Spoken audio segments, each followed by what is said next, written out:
Welcome to BS session number 39, where we guarantee you that the BS you'll hear from us still doesn't come close to comparing to the BS you've been hearing in the world. If we're the voices of reason, look out, Martha. The sky may just be falling. But some of these bullets, as you saw, have an incendiary device on the tip of it, which is a heat-seeking device. What you just said is one of the most insanely idiotic things I have ever heard. Everyone in this room is now dumber for having listened to it. Welcome to your weekly dose of BS, the Holistically Speaking podcast.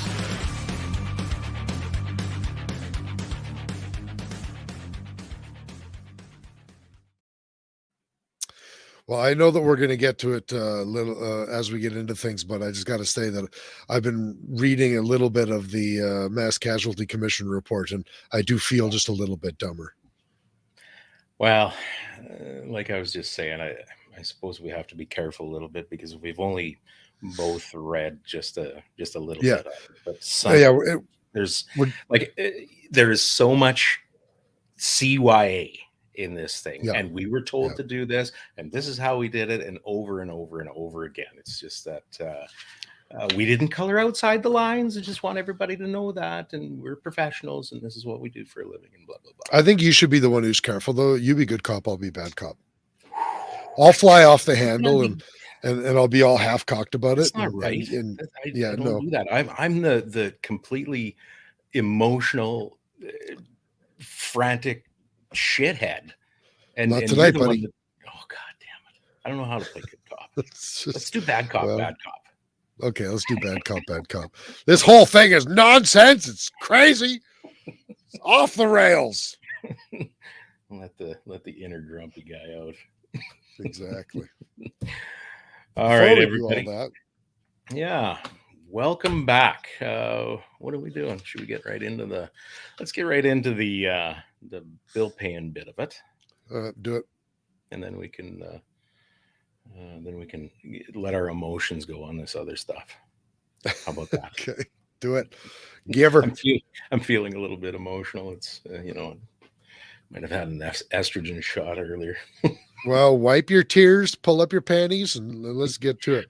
Okay, Martha. All right. One of our featured sponsors tonight is Ribstone Gunsmithing. From stock refinishing and modifications to general repairs and rust bluing on rifles, shotguns, and pistols, contact Oscar Long at ribstonegunsmithing.ca in Czar, Alberta. Ribstone Gunsmithing, craftsmanship done right. Mm-hmm. And the Shooting Edge, with premier indoor shooting ranges, retail sporting goods, firearms education and training, upscale country clothing, boots and accessories, fine British shotguns and Turkish ones, and rifles, and state-of-the-art laser engraving and custom coatings. The Shooting Edge in Calgary, Alberta is your Canadian shooting sports happy place. Find the Shooting Edge on Facebook, Instagram, YouTube, Twitter, and on their website at theshootingedge.com. I was wondering if you're going to catch that. Damn right I caught that. Twitter. It's the place to be. Isn't it, though? Smelly. Anyway, some of the other sponsors that we have with us every week when we do this. Bolt Action Coffee, bringing specialty coffee to the precision shooting world. Order coffee and merchandise at boltactioncoffee.com. And call sign 66. Welcome to the Brotherhood. Book a course with them now at callsign66.ca. Odell Engineering. Pick up a Canuck shotgun or Bergera rifle from your local distributor and tell them Phil sent you. Look them up at odellengineeringltd.com. And Apex Optics. When you buy Apex, precision comes standard. Find them at apexoptics.co and grab yourself a Rival 4-32 rifle scope and get on the mailing list for more exciting products coming soon. March Scopes Canada. The Dion Optical design line of rifle scopes has a scope for all your hunting and shooting needs. Find Doug and Niza at marchscopes.ca. Bum, bum, bum. Yes, folks, it's that easy. And that's all. That is it. And now we're okay. We'll see you guys next week. So, goodness, so interesting. What's good? Here's a question. Yeah.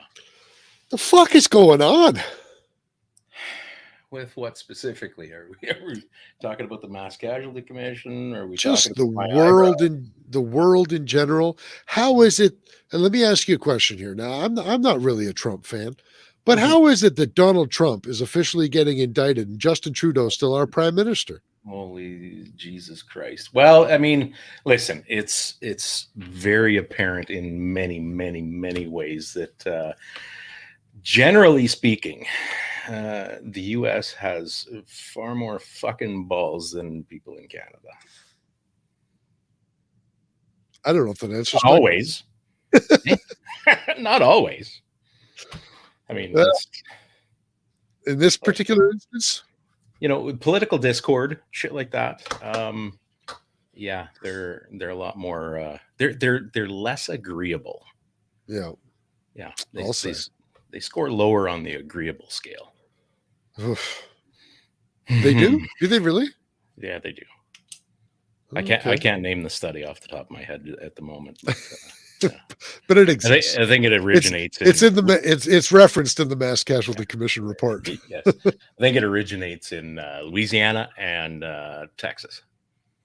That's where the disagreeableness. That's the bulk of it. Yeah.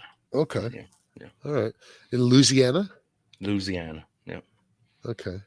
All right. Well, I was going to take your word for it. Yep. I forget the next line in that song, but I could hum it. Load them up and truck them. Is that what it is? Load them up and truck them. We gonna do what they say can't be done. All right. Well, for an episode that doesn't really have rails, we're going off them pretty quick. I don't think this is taking anybody currently listening by surprise. I know, right? Hey, we didn't have this in the show notes, but I just thought of it, so I'm going to mention it, and I want to know if you're aware of it. But are you aware of this appointing of the new interim ethics commissioner? Ethics commissioner? No, I knew about the brother-in-law or uncle-in-law or some goddamn thing that's supposed to investigate what the hell was it? Well, so the head of the ethics commission has retired. And from everything that I read about it says that the guy basically seems like he got tired of constantly telling these people that they're acting unethically and finding them guilty and nothing happening. Just like, fuck it, I'm retiring. I'm out of here. Yeah, you guys are a bunch of fucking putzes.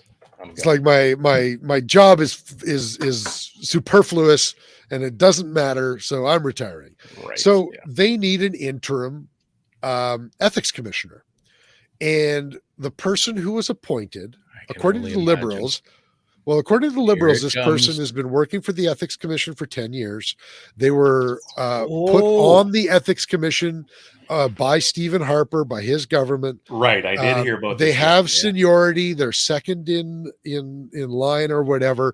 And so now this lady, and I can't even remember her name, is now the interim ethics commissioner, except that she is the sister-in-law of, the Minister of Intergovernmental Affairs. I can't remember. I did hear about it, yeah. Who was just found guilty of ethics violations by the previous ethics commissioner.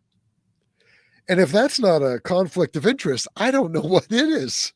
Oh, but you know what? You should have seen in Parliament the whatever the question period or whatever the fuck they call that child's circus. No, we go to great lengths to make sure that these people in these positions are vetted properly, whatever, gone through the. I did appreciate when Mr. Chuckle Bunny, I can't remember his name, the Liberal MP that was going back and forth on this whole thing.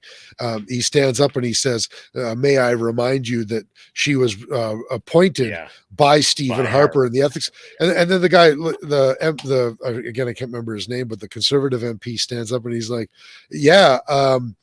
but she or sorry, her brother-in-law wasn't convicted of ethics violations when Harper appointed her. Right. Right. You know, and she like there was no conflict of interest when she was appointed. Right. And she wasn't, Harper didn't make her the head of the ethics commission. She was just working there by his appointment. This is part of the problem, and we're going to see this is going to be an ongoing theme, I think, tonight, that we have completely forgotten how to follow logical thought process. Oh, okay. Define logical thought process now. Well, define okay, ethics now, because that seems to have fucking changed. What has changed? Sorry, ethics. Well, don't you think? I don't think the definition of ethics has changed. Well, they They're still seem to being be found trying to guilty of change these it because- violations. They just don't give a fuck. What else is out there? Okay, here we go. Here's the definition of logic. Number one, reasoning conducted or assessed according to strict principles of validity. Number two, a system or set of principles underlying the arrangements of elements in a computer or electronic device. Oh, never mind. So you lost me at principles. Yeah, that's not an applicable definition. So reasoning conducted or assessed according to strict principles of validity. Principles again. So here's the problem, and I've noticed this for quite a while now. In order to apply reasoning according to principles of validity, you have to do so under the understanding that there is a shared reality amongst people. Does that make sense? That there is such a thing as an objective reality. Yeah. That there may also be a subjective reality. Right. But there is also an objective reality. And that my experiences may not be the same as your experiences.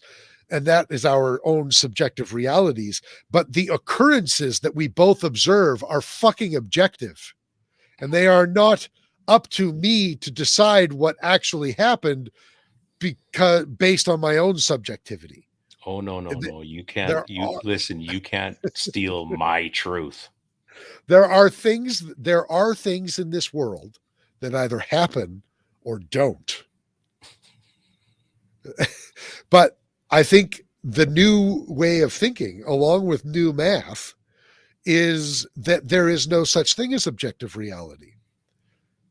Yeah, just like Yenzi's like, fuck you guys.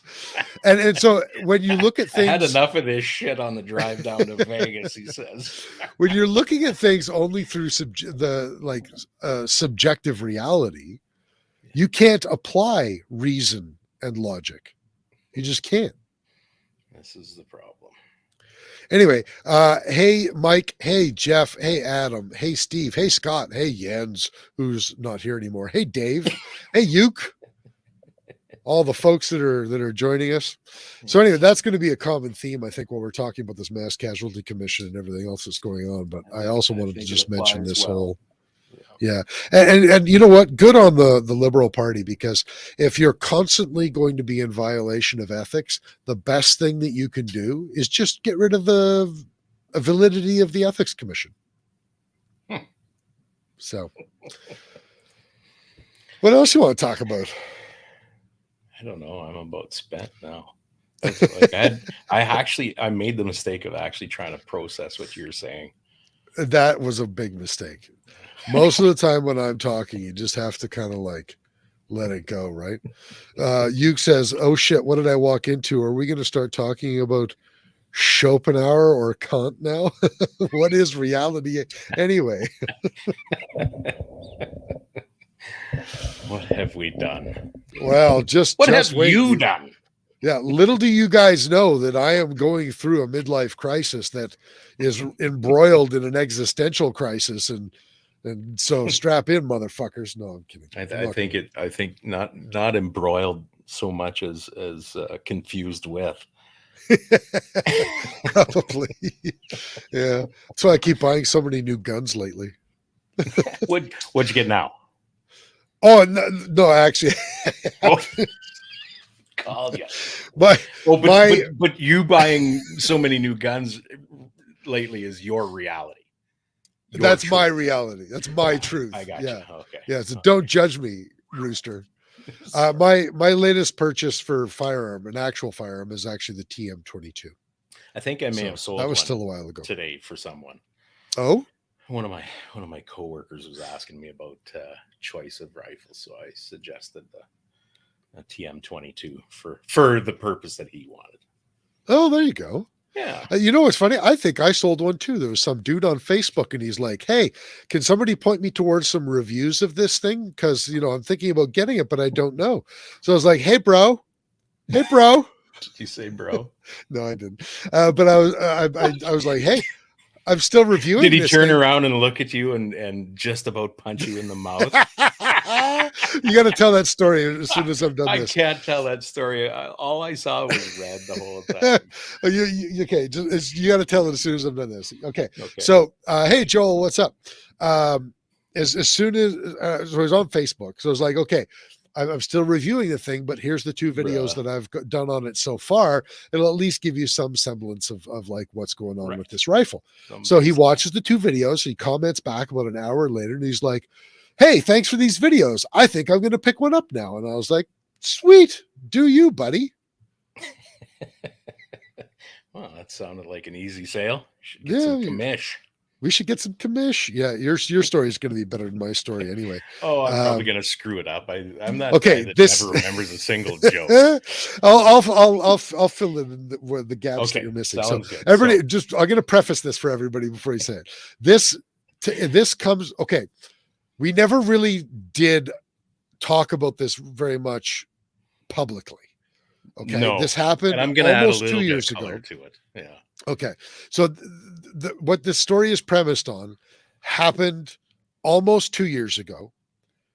It has been determined why, but long story short, I purchased a MRA Maverick a couple of years ago and took it out for its initial dusting off, and it blew up in my face. Like catastrophic failure. And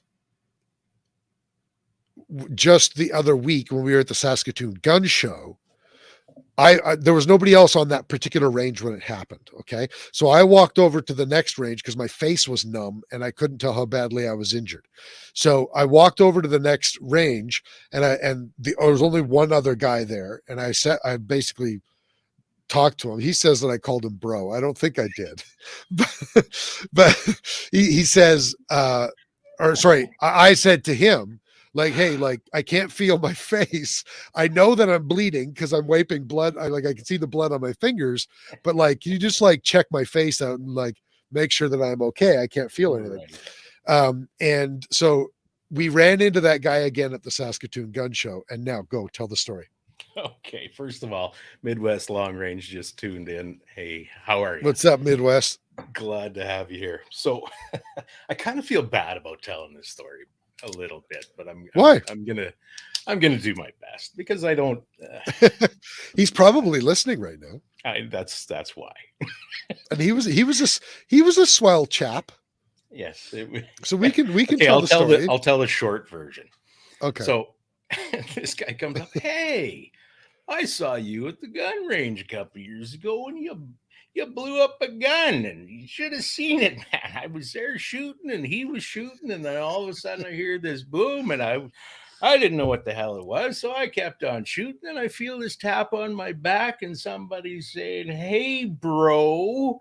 I can't remember what the hell you said after that. And I looked up, and anybody that calls me bro, well, I just want to turn around and punch him in the mouth. I'm adding a little bit. He just got Southern all of a sudden. Yes, he's Southern Saskatchewan. Long story. He says, so I turns around and I'm cocked and loaded and ready to go. Oh, right. Oh, for all the things you could be cocked and ready and loaded to go over. Yeah, so Anyway, somebody yeah, calling you bro is a bro. trigger apparently for some Yeah, folks, but for some folks it is. Yeah. long story short, I mean, nice guy, harmless and everything, but he just hung around and it like clearly he and his He boys had no dates that night to go to.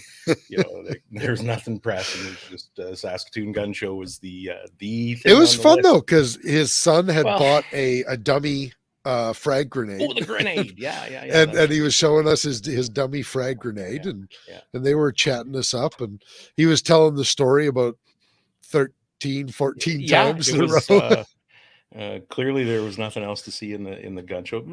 Listen, really nice fellas. It was just Yeah, they were. we heard this story quite a few times. It was the belly laughs were wearing out by the end Yeah. of it. Could you imagine though? You just had a gun blow up in your face. You Yeah. go over to some guy to get him to check you out because you can't see your own face. Right. And like the guy just whips around and clocks you in the mouth. Could you just imagine that? Oh no, I think that cut was there before. Yeah. So Yeah. sorry about that. You should really get that checked out. I'm gonna go. Fists are more dangerous than guns. Yeah. Anyway. Have you ever noticed when you're telling a good story, Yeah. maybe with some embellishments, a Southern accent really does kind of kick it off? Well, I think. yeah. I mean, as long as the person, Depends on the topic, I suppose. yeah, yeah. The warrior dad says, just imagine how many times he's told his wife that story. Yeah. She's. Can you imagine he got home, honey, guess what happened to me at the range today? Some guy comes up to me and he says, hey, bro. And I turn around cocked and loaded because nobody calls me bro. And his wife says, yes, honey. Yes, honey. No, dinner's ready. Yeah, go wash your hands. Fuck a doodle do. Okay, moving on. We're beating a dead horse now. Let's talk about this U.S. gun control stuff that's been happening lately, and the shootings going on lately, because there's some weird shit there. Now, something I have been meaning to watch, right? Not for entertainment purposes, more for morbid curiosity and educational purposes. Mm-hmm. Apparently, they've released the full body cam footage of the shooter in Nashville. That killed 6 people. Chris, who cares about your face? Was your gun okay? First of all, Spud man, you spelled my name wrong, motherfucker. How long have you been listening to this show? Yeah. Second of all, he probably displayed did it right there. Well, he probably did like voice to text or something like that. Oh, I'll give him. I'll cut him some slack. Second of all, no, the gun was not okay. It blew up. Yeah, like it blew up good. It was pretty much a total loss. Yeah. Anyway, what was I saying? Oh, the Nashville shooter. They released the body cam footage of the takedown of the Nashville shooter. And that's okay, Spud. I forgive you. Have you seen it, Rooster? So apparently there's a thing going on, especially in Texas and in the town of Uvalde, Texas, especially. You may remember Uvalde from such mass shootings as we are keeping everybody out and we're not going to deal with this, and a whole bunch of more children are going to get killed because of it. Right. But apparently these guys they didn't wait for backup. They just went full bore and they rushed this shooter and took him right down. You saw the video? Sorry, I thought you were talking about something else, but that video of those cops clearing all the rooms and actually getting that shooter. Yeah, it was. Yeah, it's you did see it then. Okay. Sorry. Yeah. And what I still need to see it, but from the commentary I'm getting from a couple of my American friends especially, is like what a 180 and like what a textbook response. Absolutely. Yeah. They even had audio, the videos that I've seen, and it was just clear, concise, no bullshit, straightforward, as little direction as possible. They all knew exactly what the fuck they were doing. Yeah, and good. Very, very efficient. Yeah. Yeah. It's, So I don't know if this analysis is going to be done, but it begs the question, okay, what's the difference? What was the difference Right. between Uvalde and Nashville? right. Is it that Uvalde's a smaller town? People aren't trained for that sort of thing. Mhm. Nashville's a bigger center. Maybe those people had more experience with this sort of thing. God I don't help know. them. I hope there was lessons learned from previous situations. Right? Well, that's the other question that you have to ask. Would that response have been this way if not for Uvalde? Because you have to believe that a lot of you know what, I think it's like so many other things, that there are certain people or groups that generally excel in these things, are more prepared, are more focused on certain things, where others are just not. Like, we've never had this problem around here.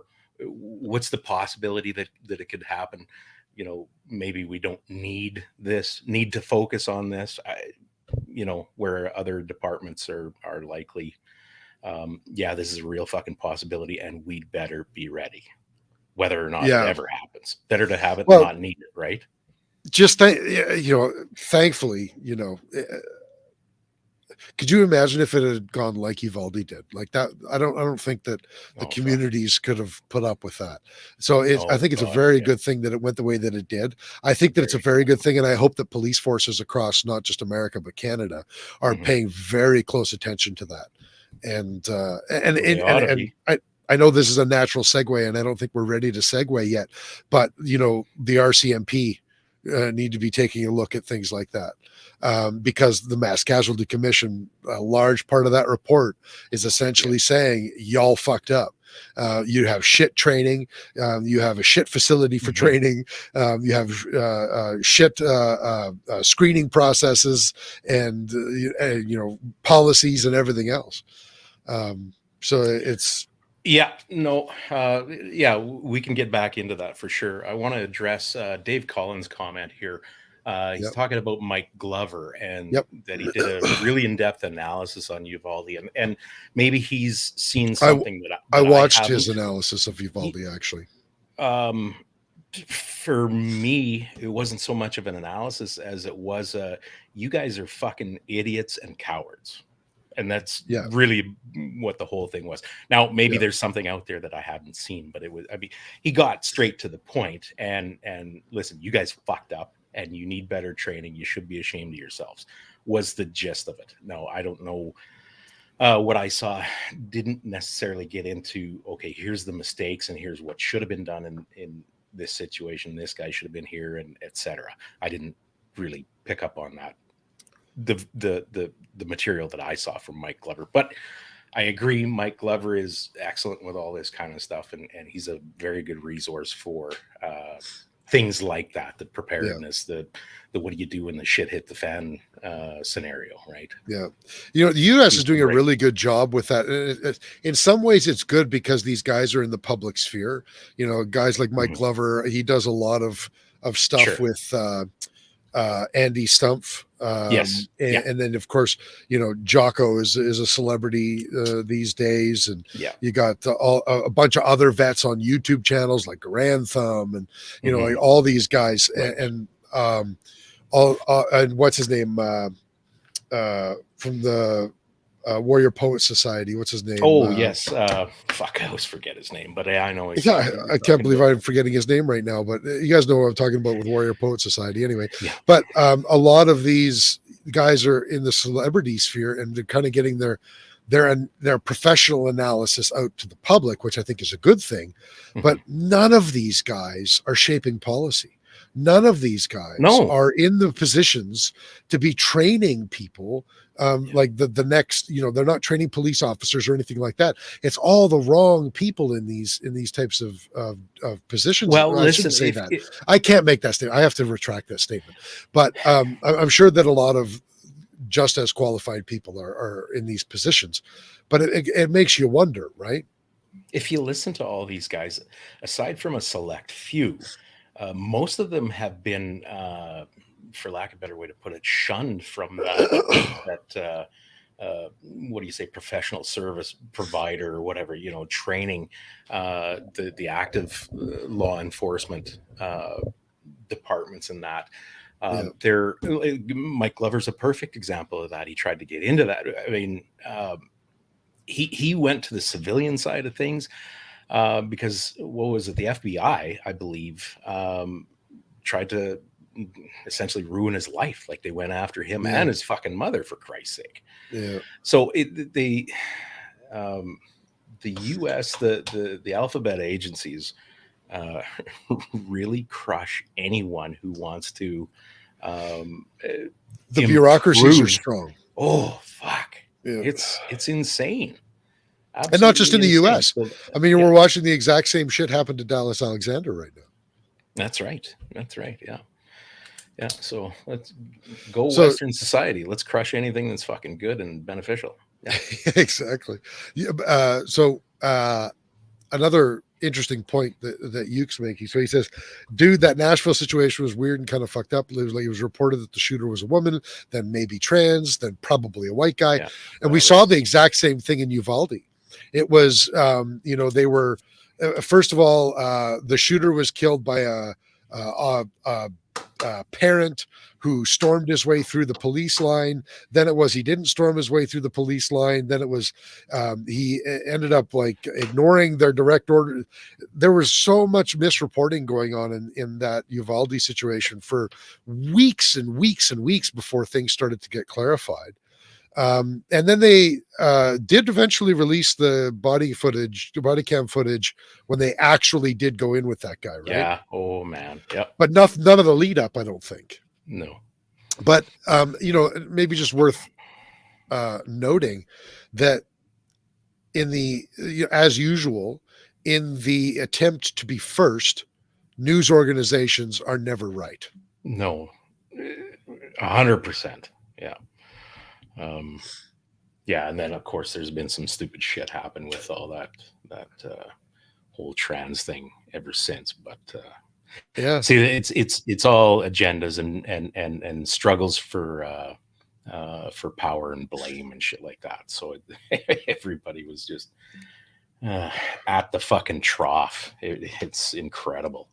You know what? Can I just make the statement? Because this is going to come into the whole mass casualty analysis again.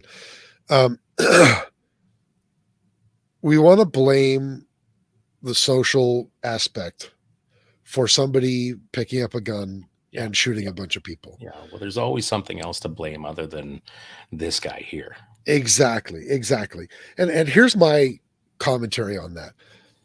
When somebody decides to start hurting other people, that's not society's fault. No, that's not society that made them do that. They made a fucking choice. That's on them. Right. Yeah. You woke up this morning and you chose to live life this way for today. Now, if the way that our society is, a person gets fired from their job because of who they are or the color of their skin, or somebody gets treated like a piece of shit, or they get profiled, or they get this or that, or that. Okay, that is a society problem. That's a societal issue. Mm-hmm. When somebody responds to it by hurting other innocent people, that's not a societal issue. That's an individual issue. And we don't make that distinction anymore. And that's a problem. Because we haven't had to. I mean, a lot of people feel, I guess, that they haven't had to. Well, that's the problem. They feel. They don't think. Yeah. So let's talk about this real quick. This is off topic, but we like off topic. The Unprofessional is asking, do you guys have any advice or tips for trying to travel through Canada with guns? I live in the States and I'm moving to Alaska in about a month. Now, I don't have any experience going from US to Alaska to US. It is my understanding that there are provisions that will allow an American to traverse through Canada through the most direct route that is possible in order to reach Alaska.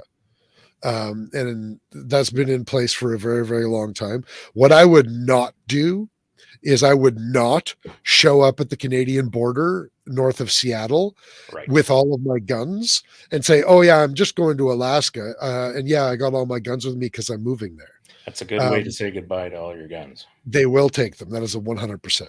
Yeah. Especially if those guns are either restricted or prohibited in Canada right now. Yeah. So my advice would be to contact not only American Border Control. Was that TSA? No, that's Transport Safety Authority. Whatever American CBSA, Border Control. Canadian Well, CBSA is Canadian. Yeah. So contact them and contact the American side. Oh, sure. And get the story from both of them on what you need to be able to do to transport through Canada, and go through that process. I haven't done it myself, I can't say, but I would yeah, I don't know the ins and outs of that. Here's probably your safest option. Sean Heineman says, ship your guns, don't carry them across the border. That is I was thinking that myself. Yeah, for sure. It's it'll be a lot less hassle, that's for sure. Mm-hmm. It's easier to go through China with weapons. You know what, there's plenty of hunters that come to Canada to hunt. I can't see, as long as you got the right paperwork, if there is any required. I'm sure there is, coming through Canada with what we call the smallest list we have right now of permissible firearms is non-restricted. But any of your pistols and ARs and short-barreled semi-automatics and pistols and all that kind of stuff, ship them. I just wouldn't fuck around. No, I think the safest bet is box them all up. And you should be able to ship them just from one FFL to another FFL in Alaska, and then just pick them up from that FFL like that. Even if like it's not that difficult to get them through CBSA, which I seriously doubt. It's just easier and cleaner just to ship them from FFL to FFL, I would think. Yeah, for sure. So, right. Okay, there's that segue. What else do you want to say about U.S. and their gun control laws? And I don't know. I don't know. There's so much going on down there right now, and so much back and forth about the efforts to put more gun control in place. I hear a lot. Like when I'm sitting in my office and working on stuff, I typically like to have some background noise just to break up the hum of the furnace. And I put on these videos, and lots of them are American political videos, gun related, right? And it's just amazing the efforts that the Democrats are putting forward to ban certain things and all that. And I listened to Colion Noir a fair bit as well. His takes on some of these things, and of course he's one of the first to pipe up anytime there's a shooting.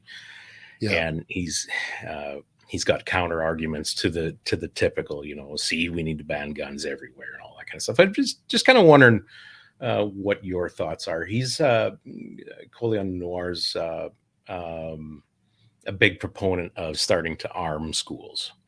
And that is definitely a touchy subject. I don't actually have a problem with it. The problem I think comes with the sensitivities around them. There's what sensitivities? But the same as up here in Canada, there's a lot of people that are scared of them for reasons they can't describe. Yeah, well, get over it. I don't give a shit if you're about your fears. You, though, Chris, you've got to.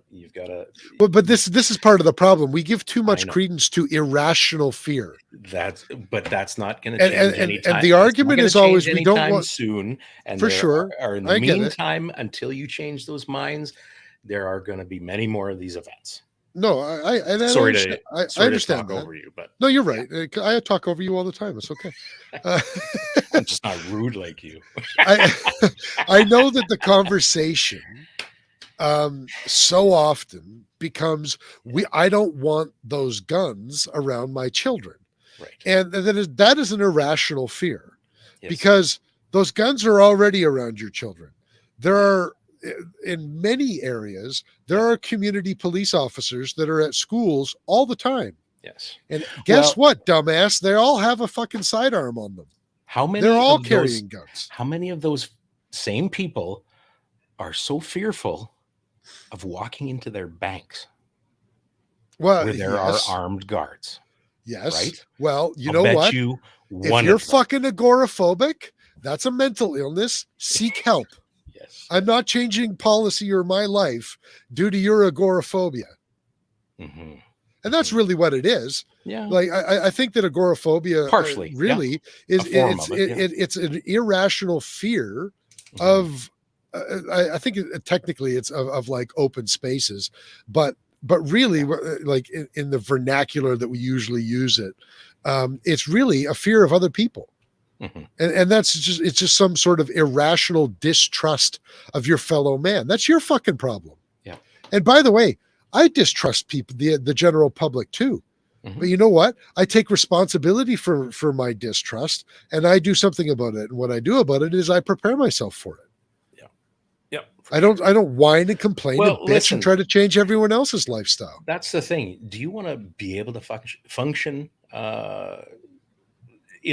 effectively in the real world, or do you just want to hide in a fucking corner, stay in your bubble, and blame everything on everybody else? Like, what are your fucking goals in life? Well, really, that's the difference, isn't it? Yeah.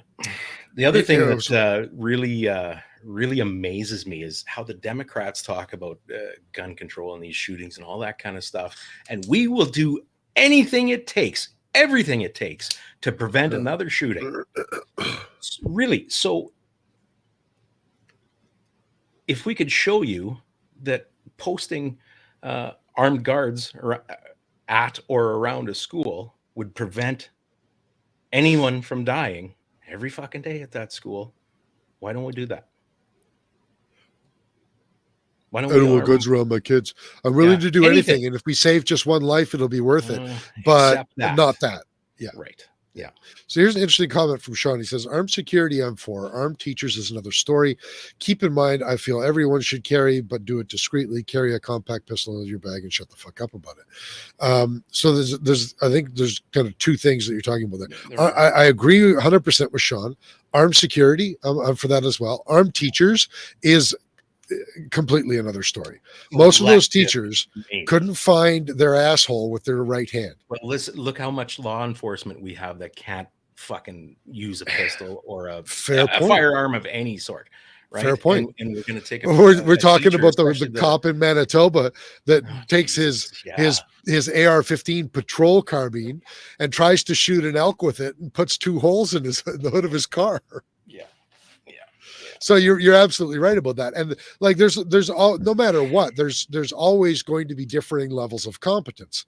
You know, we just talked about the differing levels of competence between Uvalde and the Nashville response, right? And that's the human condition.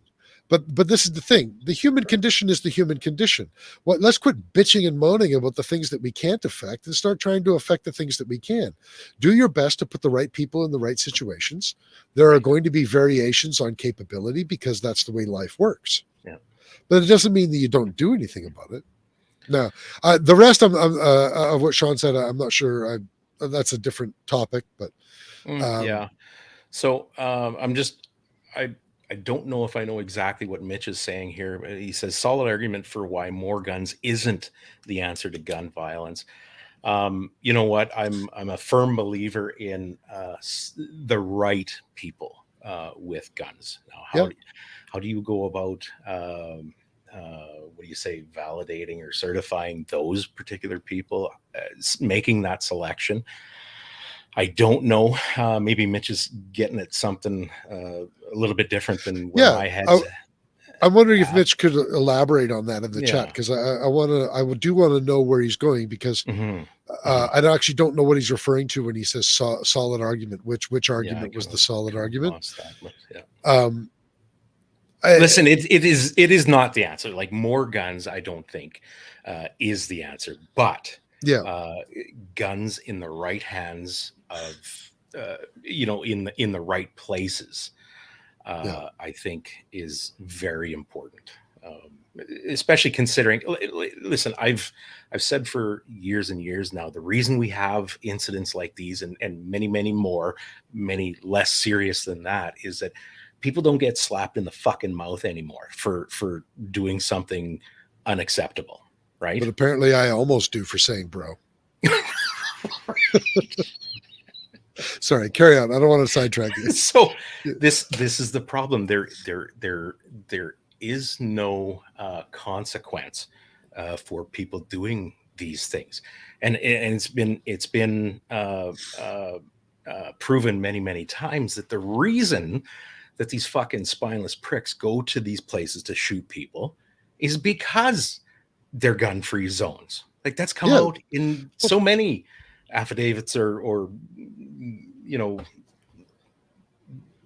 what's the word that they use all the time? They find something that somebody's written down. This is plans. Manifesto. That's it. Yeah. Which, I don't know if you can call most of these, like, it seems like giving them a little too much, sophistication and credit when you call them manifestos. But it makes it Hitler-esque is what it does. It does, doesn't it? Yeah. I think, now I've sidetracked myself. I know, right? What the fuck? I can't remember where you're going either. Yeah. It was based on what you were saying. Anyway, I do tend to agree that more guns isn't necessarily the answer, because there's no thought behind that. There's no purpose behind that. It's just like, obvious. Just like you can't just throw money at a problem, you can't just throw guns at a problem either. Right. I've said this many times. Sorry, I'm going to interrupt you again. Yeah. I've said many times myself, and this is an unpopular opinion among gun people, but I remembered. Hold on, I got to cut you off. Okay. But I was gonna elaborate on what you were saying before. Is that people, somebody who decides that they want to hurt other people because they're impotent and they think that this is going to make them less impotent. They don't. It doesn't enter the thought process of, like, I think I want to hurt people to get back at everybody that I'm angry at. But you know what I want? I want a challenge while I'm doing it. Mm-hmm. That's not the thought process. The thought process is, I want to hurt people as easily as I possibly can. And so for that reason, the natural inclination, we were talking about logic. Ironically, the logical thing to do is to go where people are not capable of defending themselves. That's right. Yeah, it's bully with a fucking bomb. You know what I mean? Like, that's exactly what it is. So those kids that got fucking bullied, and they tend to go a little bit crazy, maybe act out or whatever, right? They just go off the deep end, so to speak. Well, now they've got a fucking firearm, the great equalizer, and fuck everybody that I think hurt me. Well, and this is the thing. It's not the great equalizer when they're going to gun-free zones. It is turning the tables right on their fucking head. It is for them, and that is all that matters to those people. Right? Yeah. But let's be honest. I mean, we're talking at that. When you make the decision to hurt people and you think that that's going to solve your ills, or you've just decided that you want to die and you've decided to take people with you, we're no longer talking about rational thought. We're talking about disjointed thinking to begin with. Not even close. Yeah. Which again is a little bit pathetic that they can make the logical and rational decision to hurt people who can't defend themselves, but we can't make the logical and rational decisions to actually preemptively defend people. Right. Well, there's a lot of, I'm starting to think more and more lately that there's many forms of narcissism, just like there are a spectrum to other diseases, right? Yeah, absolutely. And that's there's many of the same symptoms, I think. But anyways, back to Mitch. He's given us an answer here. Okay. He says, my apologies. My apologies. It was a time-based comment that landed slightly too late for proper context. Armed guards of thousands, tens of thousands possibly, of schools every day is a big, heavy, inefficient blanket solution. Last thing needed is a bunch of $13 an hour folks packing heat, and anything better would be exorbitantly expensive. Yeah, that's a good logistical argument. it is. Yeah, for sure. And he makes a fair point that is something that would have to be solved for sure. That is a legitimate logistical problem. Situations like that clearly call for professionals, not your typical fucking Walmart guards. Agreed. Security guards, right? I was going to say, I do have a very unpopular argument against sidearm carry in Canada. It is unpopular because most people that think that way, that we should have that right, are not willing to look at anything other than it's my right. I should be able to do it. Now, my argument is runs a little bit deeper than and this isn't denigrating at all. At least in my mind, in my delivery isn't that that group of people don't like to think this deeply about it. My point is, I don't think we as a Canadian society have the gun maturity, the sidearm everyday carry gun maturity that is required to be able to carry a gun in public. Do you think they do in the US? It is better down now. I think the areas that have traditionally done this responsibly, I think much more so in the rural areas than the big urban areas. Yep. Yes. They've had it for generations. And a great many of those people that carry now grew up with those guns. A great many of them, not all of them, grew up with dad explaining exactly the implications, the responsibilities of carrying that gun and possibly using it. When have we had that in Canada? That's the thing. And well, you had it growing up on a farm. Okay, so I had it growing up in a city because I grew up with a father who shot handgun. You're cherry picking. To be honest, sure. Well, I'm using a sample of two, guaranteed. Yes. But of the people who would conceal licensed firearms owners in Canada. Yeah. Okay. Of those, how many of those had that upbringing? Like, I mean, I was carrying I would wager a lot. Age of 5. I would wager a lot. But in 38 million people, what is that percentage? Of 2.2 million people, what percentage of those have had that from a young age? This is a responsibility. Here are the implications if you choose to use this firearm for whatever purpose. Yeah, I would guess. I don't think either of us really have much evidence to go on either way with this, but maybe not. My relatively uninformed opinion, my gut is telling me that probably more than we think. I really hope so. But because here's the thing, how many other people who don't come respect out of the woodwork and get their firearm, or at least try to get their firearms license, if we were able to carry? Because we all know that there's a lot of people out there that would be motivated enough that, holy fuck, if I could carry a pistol in public, that would be so cool. Now I'm going to go and try and get my license. Yeah, maybe, but by the same token, we don't necessarily have to legalize concealed carry the same way that it's done in the United States. I mean, the United States has most states nowadays have constitutional carry. Yes. It's not only a right to own a firearm, it's a right to bear firearms, meaning carry them. And there's nothing, absolutely nothing, as little as there is in our Constitution that guarantees us the rights to the firearms as property. We have nothing in our Constitution that guarantees us the right to bear them.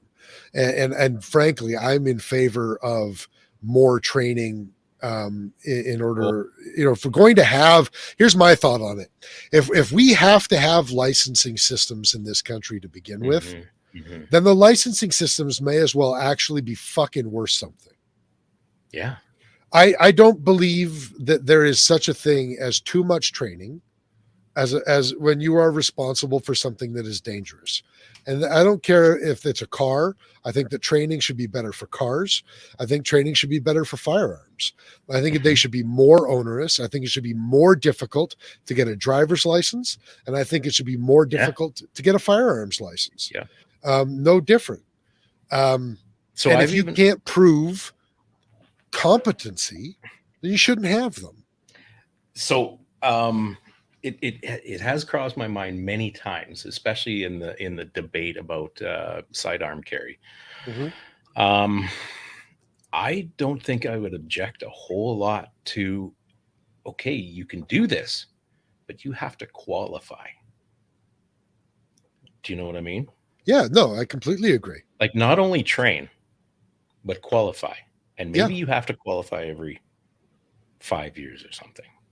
I think that there should be, so look at it this way. If I want to be a massage therapist, just a freaking massage therapist in this country, I have to do regular yearly credit upgrades. I have to do continuing education. And if I don't get a certain number of credits in terms of continuing education, then I cannot maintain my massage therapist license, whether it's with NHAS or MTAS or whatever friggin' organization I want to be a massage therapist for. I would have absolutely, and voluntarily in my business, if you want to be a martial arts instructor in my business, you have to engage in continuing education. Just voluntarily through my business. Right. I think that something like that should exist, not only just to be a license holder, but if there was something in place like a concealed carry. And by the way, call sign 66, that's worth 5 credits if you go to one of their courses. Yeah. You know what I'm saying? Yeah. Yeah. And I think that there should be ongoing or continuing education and ongoing. And by the way, I think the same shit should exist for cars. Now, do you think though that would something like that would start down a slippery slope? Well, yeah, I mean, we are talking about legislating, and the Achilles heel to my entire recommendation is that the bureaucracy is going to run it. Well, I have to admit that. 100%. Yeah. That's a tough one, man. You know what? I have to be really honest. If there was an opportunity for, how do I say, more firearms opportunities, I don't know how else to put that. I would definitely embrace the qualification thing. Yeah.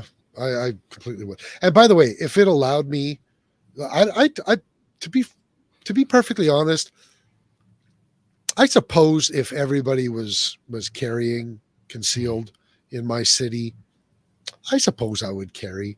In fact, I probably wouldn't carry everywhere. I would probably keep a firearm in my car, like a pistol in my car. Yeah. But I mean, in the city that now, if I lived in Toronto, that might be different.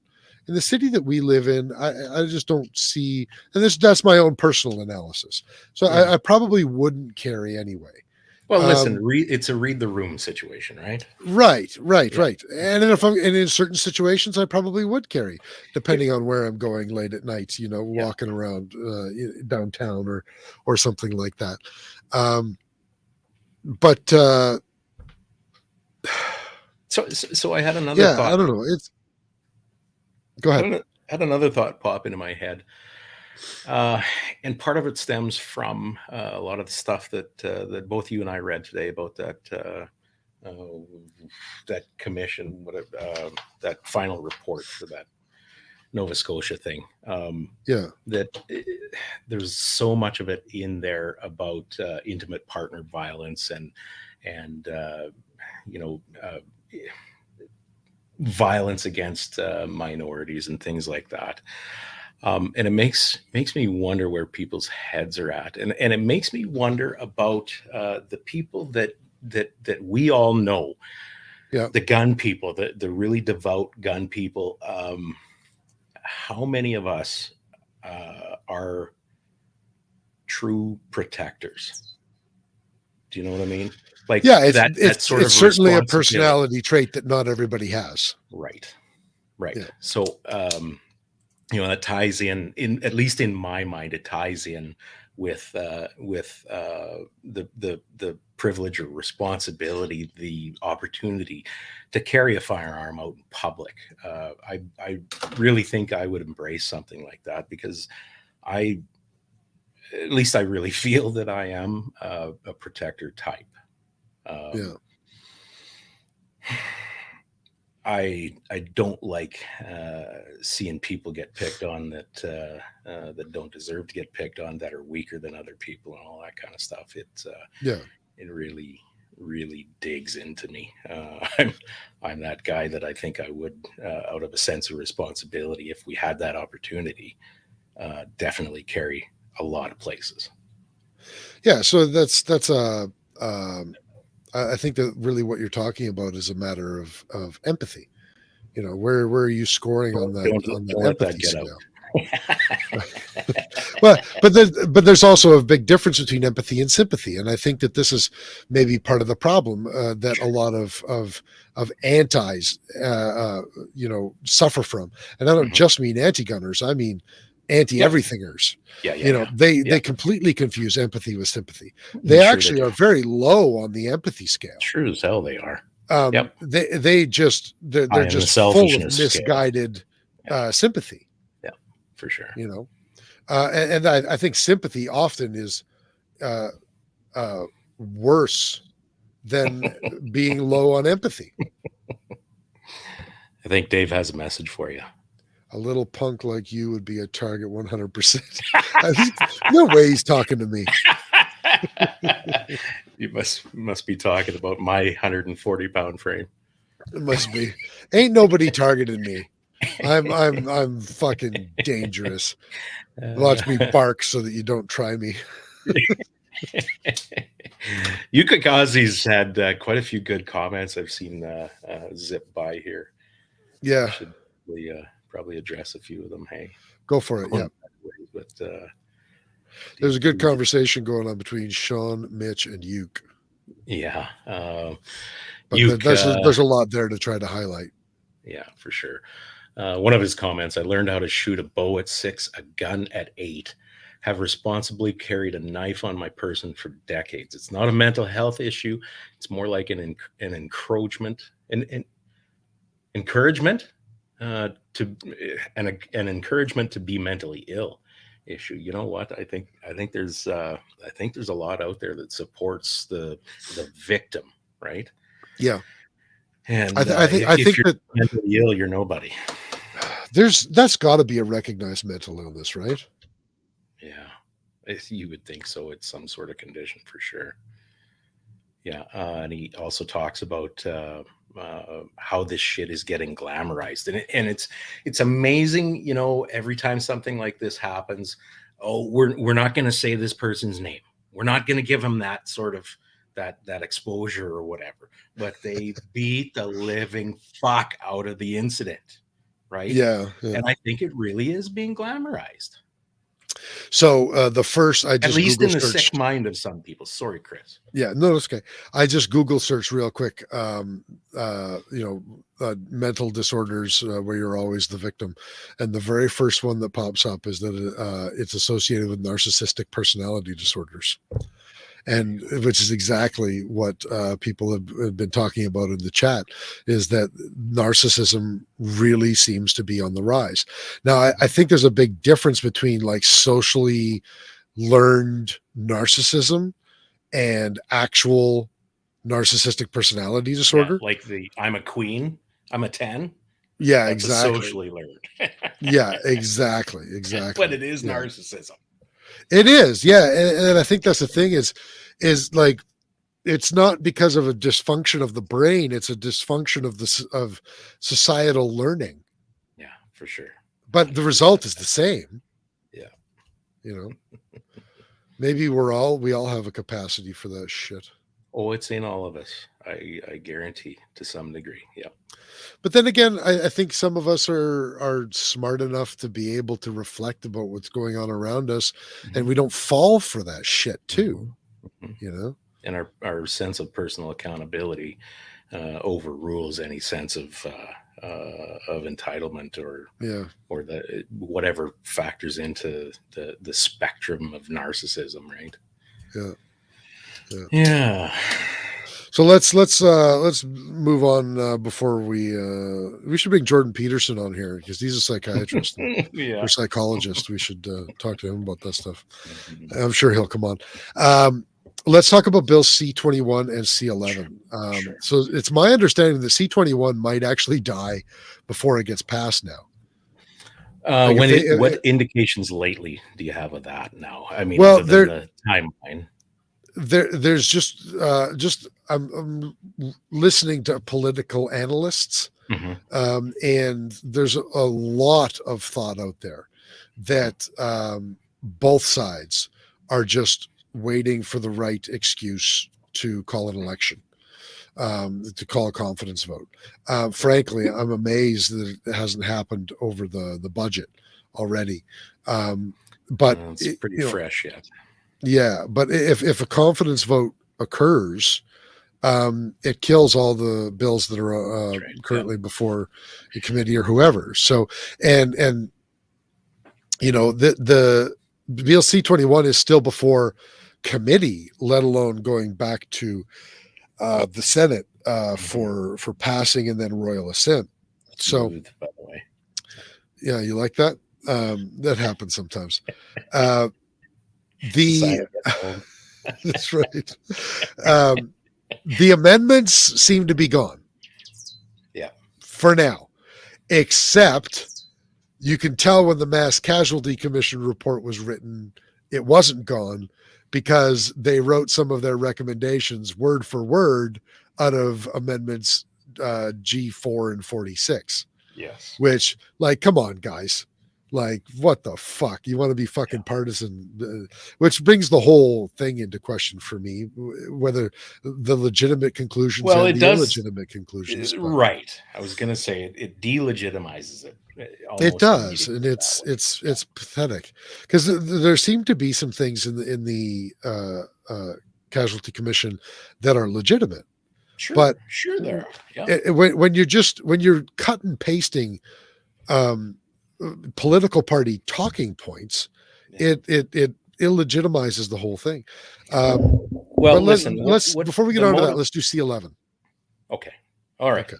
I'm not so what happened, I believe it was yesterday, was the Liberals shut and locked the fucking door to debate, right? Yeah.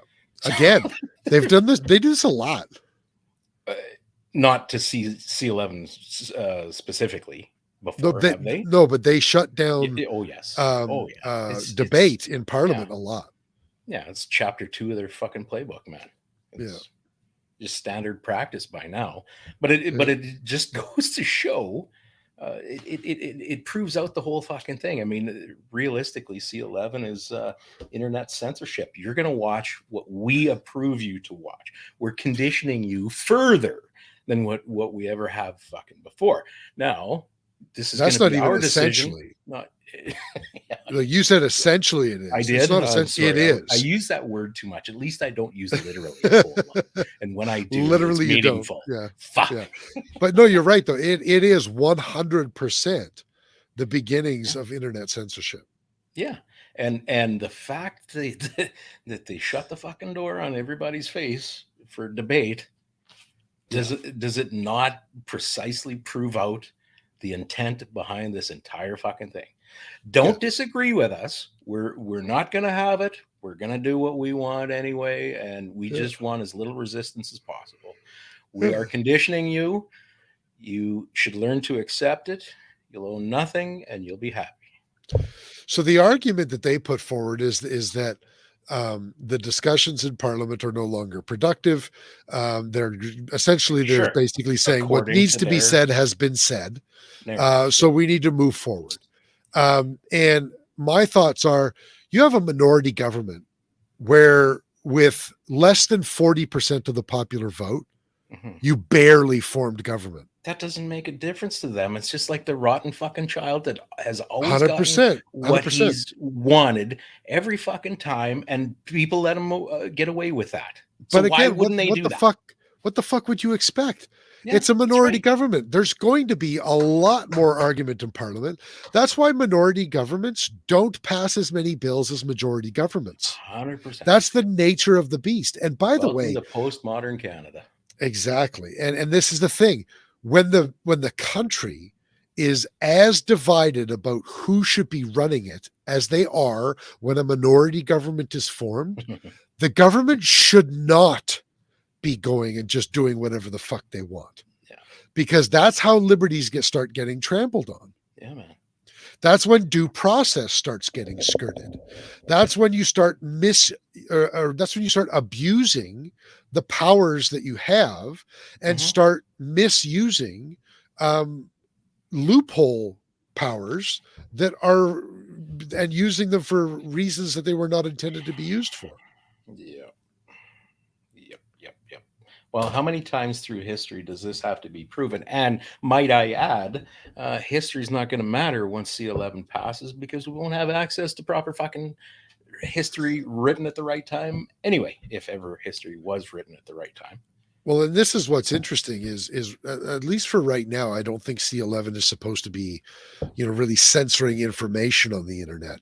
What it 100% will be censoring is, us. Well, not all forms of information, but it will be censoring entertainment and information, like news and that sort of information, 100%. And 100% information like us. Yeah.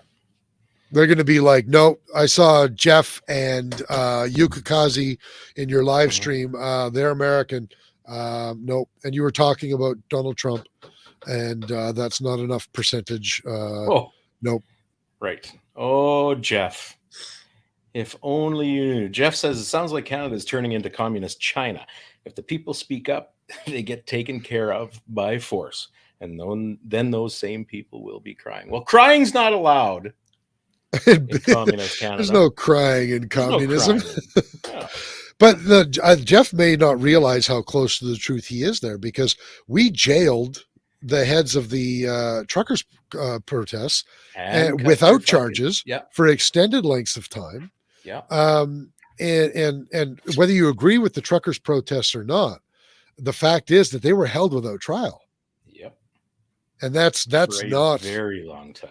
Yeah, for months. Bank and months accounts seized, money seized that the government had no right to. Yeah. And doxed really around the fucking world. Yeah. I think the only reason that this government is not completely totalitarian is, thankfully, when you look at the population of Canada, less than 40% of people think like he thinks. Now, 40% is still way too fucking much, but it's still a minority in Canada. Yeah. I don't know. I don't know. I just, it still blows me away. And I think about this probably far too much. Where in the fuck is our opposition? I know they've got handcuffs on and everything, but motherfucker, start screaming. Yeah. I think that they're doing the best that they can. Do you? Yeah, I do. Listen, I think that our processes are failing us. Yes. The processes that we have in place that we thought were the checks and balances to ensure transparent democracy in our country don't actually protect us the way that we thought that they did. Yeah. They protected us in the past because of the the good nature of the people who were running things in the past. Mm-hmm. Now Mm-hmm. we happen to have a little dictator, and we're finding out that if the people in power don't give a fuck about the freedoms and the liberties that we're supposed to be Yeah. showing respect to, then it just doesn't happen. Mm-hmm. Yeah, I don't know. I often wonder the approach I think the conservatives take. They try and stick to the rational side of things, the process side of things. I think for the most part, Yeah, and they don't want to get irrational and childish and all this shit that the liberals and NDP resort to oftentimes. I've yeah, often wondered, you know what, this is. It's kind of an honorable thing, and I think it's proving to be largely ineffective, especially in an emotion driven society. yeah. You look at the effectiveness of uh, some of the other shit that's going on in this society, and loud and obnoxious and relentless and just fucking stupid, And irrational, rational like crazy. because I'm You loud and relentless. you look at the fucking support crowd that they've been able to drum up, Yeah, and it's effective in a yeah, way. yeah. Is it You're not time wrong. to start getting shitty and childish? And I don't know. It seems to appeal to a lot of fucking people. It does, You but you look at the House of Parliament. You look at those the debates and the question periods and all that kind of stuff, and it is a child's fucking circus. no, I agree. But I also think that it's important not to It lose is yourself in the pursuit of very much. I'm what's very right. torn. Yeah, I am yeah, very torn. I'd rather be the guy with some integrity, I suppose, and yeah, lose to a degree. But yep. there's getting to be far too much at stake now. Completely agree. I need I to. don't know I need. where I need to be on that. But anyway, sorry, I I stopped. know. I'm with you on that. I need to highlight Mitch's comment because I think this is important. He says Harper did the same sort of shit. He says this is a health of democracy issue, not a one person or one party. Our Right. safeguards and processes are weak and function more on the honor system than anything. And when honor is lacking, and I completely agree Yes. with that, because you Yeah. know what? It's so bad that you can't even question a person's honor in Parliament. Like, what the Mhm. fuck is that about? Fuck me. If You know? listen, if it at the highest level in this country, we do not have honor, integrity, what the fuck is the rest of it? Like, if your coach is a piece of shit, what is that going to make his team? Right. If and when we're operating under the assumption that you can't get into Parliament without being an honorable person, and therefore your honor and your integrity are the few things beyond reproach in Parliament. Well, what happens when you actually have somebody who's not honorable? You're you're not equipped to be able to deal with it. Yeah. And I think one of the No, reasons not at that all. what Mitch said was important to me is that Harper did the same sort of shit, and he's Yeah. right. You know, everybody's bitching and complaining about the times that Trudeau has prorogued Parliament. Well, you know what? Harper set that precedent. He's the one that prorogued Probably did. Parliament. Yeah. He was the first Oh, you person to can do prorogue that? Parliament Yeah, in I nearly know. like 60, 70, 80 years, or I don't know how long it had been Yeah. since somebody had prorogued Parliament before Harper did Honestly, I it. think the decay started about that time. I mean, for some things, the decay really started with fucking Yeah. Pierre Well, Elliott Trudeau, I think. But and well, sure. And this is where you're talking about, like, you're torn. You don't know what to think about it. I'm in the same boat, because when Harper was in power, all the stupid shit that he was pulling, I was voting for Jack Layton back then. right, you look at the Right. health of the country overall, though, at that time. Yeah. And you know what? From what I understand, Jack Layton wasn't completely anti-gun. No, In fact, right. from what I understand, he wasn't really anti-gun at all. No, It wasn't really his thing. He certainly wasn't pro-gun, it but wasn't a it wasn't a we're being priority issue. yeah, and some of us are conservative, and I think Yeah, that's okay. But some of us are not socially conservative, Right. but we are being forced into conservatism politically because of the things that we do care about, because Trudeau's trampling on all of them. Yep, and it amazes me how so many people just cannot see that. Like they've drunk the Kool-Aid, and it's that phenomenon that I've made this choice, and you know what? I might see that I'm wrong now, but I am not fucking gonna admit that. Yeah, exactly. Yeah, and that's part of the problem too. This irrationality and this lack of the ability to understand logical thinking. Yeah. It doesn't only Wow. exist Critical for thinking the is a woke. fucking thing of the past, I think. Yeah, it exists on our side as well. We have to recognize Oh, that. sure it does. We have to be legitimate about that. Yeah, that's right.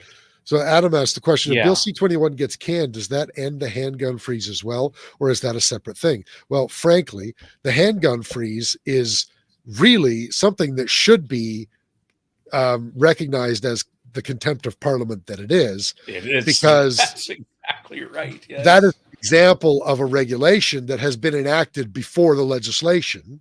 That's right. Yeah. And I don't think that if C-21 did get canned because of the calling of an election, I don't think it would change a fucking thing. They wouldn't. They would continue on exactly like they are, because they're already technically in contempt of Parliament doing it, and nobody gives a fuck about it. And I think the only thing that would stop the handgun freeze in that situation is if after an election Trudeau wasn't in power anymore. You don't Or I think should that legacy would the Liberal continue? Party wouldn't be in Right. power Right. anymore. There you go. No, because the Better. Conservatives, shit like that, the Conservatives would be like, or would have the ability to be like, look, guys, this is a regulation that was passed before the legislation. The legislation died on the cutting room floor. There's no reason for this legislation to exist because there's no legislation to back it up. Right. So as of today, we are not enforcing this regulation anymore because there's no reason for it. Like, you don't have to pass a bill. You don't need an ordinary council. You don't need any of that shit. So, okay, there's that, which I agree wholeheartedly with you. Now, the OIC, the 2020 OIC, I worry about it, even if there was a change in government, like ideally, there's a change in government, and we'd have this ability now to walk some things back to a more sensible position. I worry, and I think I've expressed this before, that of all the things now that a conservative government needs to repair in this country, where is the OIC and other matters firearms related on a priority list? Yeah, I think it would be reasonably low, unfortunately. Yeah. I think that, it's not if just they an got easy stroke of the pen. No, not in a minority government. Yeah. No, especially not. No. Yeah, in a majority government, I don't think it would take all that long. Yeah, you're probably right there. Yeah, but looking at it realistically, I don't think it's going to be a majority win. I think, well, and even then, it might take some time, because I think that the Conservative Party in general right now is of the consensus that the better play is, instead of just deleting his bullshit, would be to create legislation to overrule his bullshit. I have no idea where they would be at. Solution, right? Yes.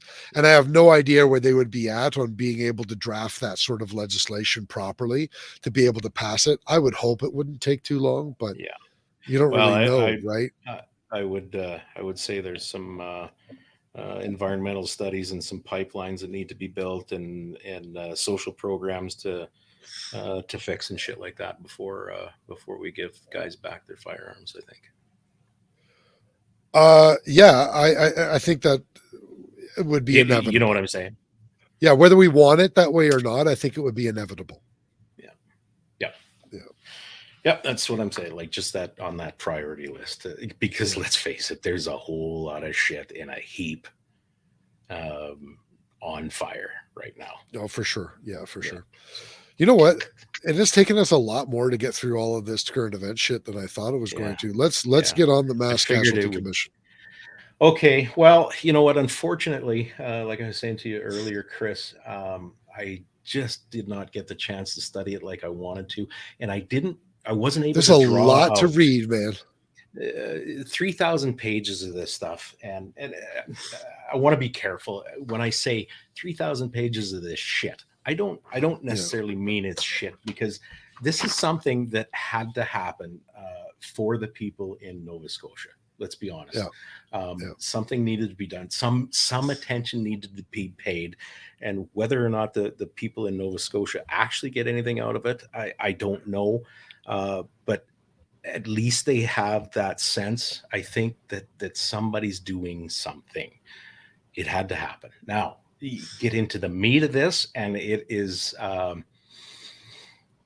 man, there's just a lot in it, and there's a lot of CYA, cover your ass, and the direction over and over in what I read so far is that we were directed to do this. So this is our process, and we broke it down like this, and we had these people in these places, and we talked to these other people, and these are the findings and all that kind of stuff.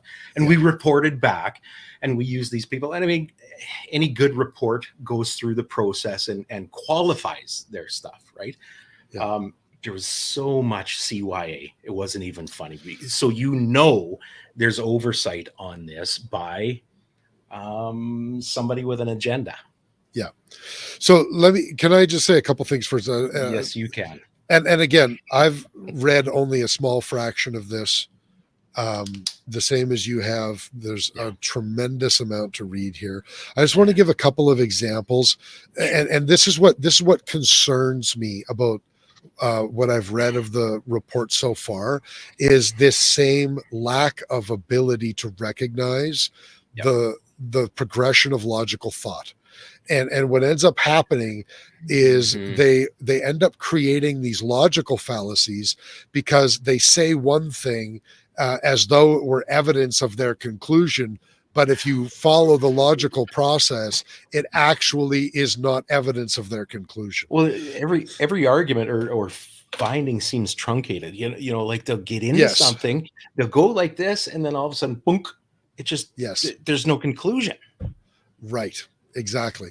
So a couple of examples of that are, they bring suicide into this. Okay. Yes. I have no idea what suicide has to do with the mascot. Well, except for, shooters that take their own life, after taking other people's lives, but they bring these stats in. And I think most gun owners at this point know the stats on suicide, and they know that suicides from firearm are a very small percentage.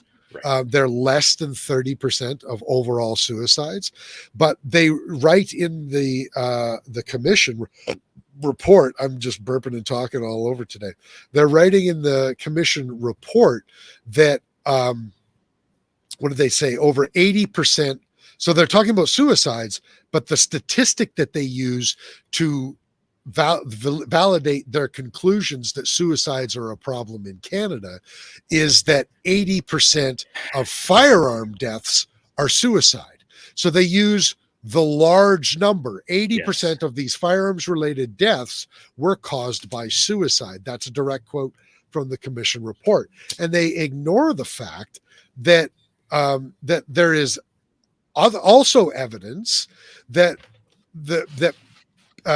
evidence from jurisdictions where they don't have access to firearms, that suicide rates per capita are not lower than they are in jurisdictions that have access to firearms. They're just not using firearms. And so when you track the logic there, the logical conclusion is that firearms are not the deciding factor on whether someone commits suicide. Right. No. And the absence or the presence of firearms have no effect on the percentage of people in a society that decide to commit suicide.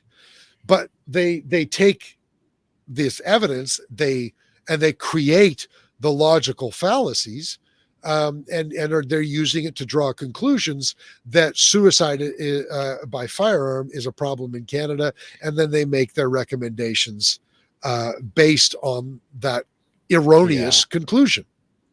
And that to me is a big red flag. It's a big problem. Another one for me that stood out is they're talking about, First Nations and reserves. I think deservedly so. There's a lot of problems with, the way that we treat First Nations people in this country and the conditions under their living, and everything else that's going on. But they draw their conclusions based on reserves and First Nations as a whole in Canada, but all of their evidence that they're presenting at least in this section that I was reading. So the evidence that they're presenting for the conclusions for First Nations and reserves in Canada is entirely based on the Mi'kmaq First Nations in the Maritimes. Right. Yeah. And I'm sorry, guys, but and just what is true stroking the entire fucking country. Exactly. And I don't know. I've been told by the woke that that's not okay. Right. So the reality is that there are some things that will be homogenous between Atlantic First Nations and say Prairie First Nations, but there are also a lot of things that are not going to be homogenous, and drawing conclusions and saying that things are true for, for example, Prairie First Nations are true because they're true for Atlantic First Nations is literally a logical fallacy. Yeah. So, I mean, there's the little bit that I've read, there's far too much of that occurring. And it concerns me for all of the conclusions and recommendations that are being presented here.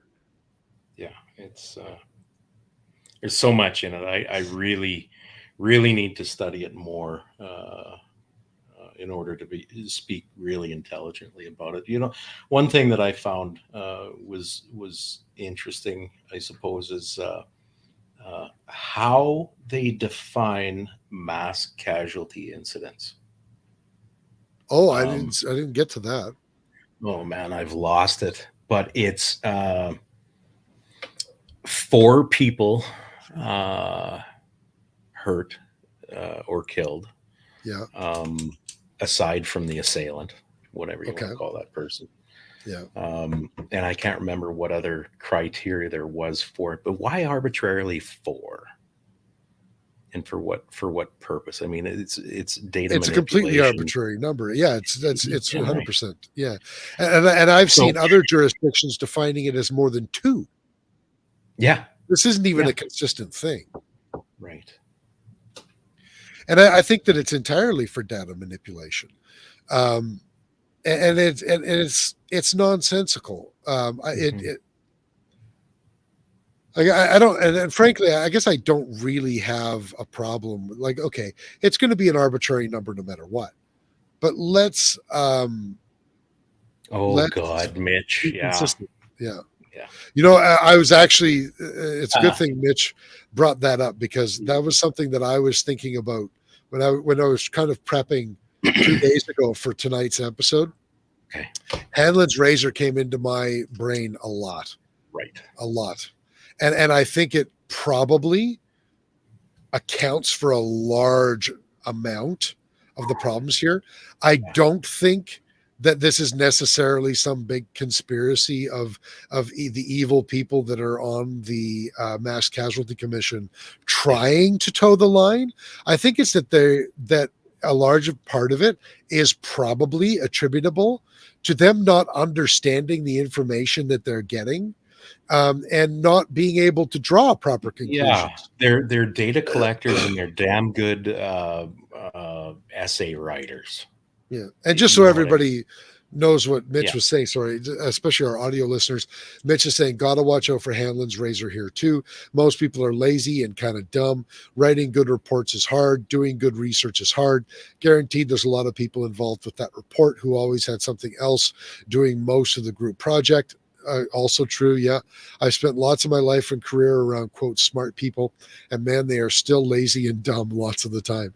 Yeah, no, you're absolutely right. People a lot of the time intellectually are like lightning. They will just try to Yes. take the path of least resistance. I think that's why Hanlon's razor is a very legitimate psychological principle. Sure should. I would have no doubt whatsoever that the majority of the illogical conclusions that are coming here are due to incompetence, not due to maliciousness. Well, one of the first things I Malice. thought of, yes, Maliciousness, malice. yes, we were picking up on it. Yeah. One of the first things I thought when I first encountered the report was, first of all, 3,000 pages.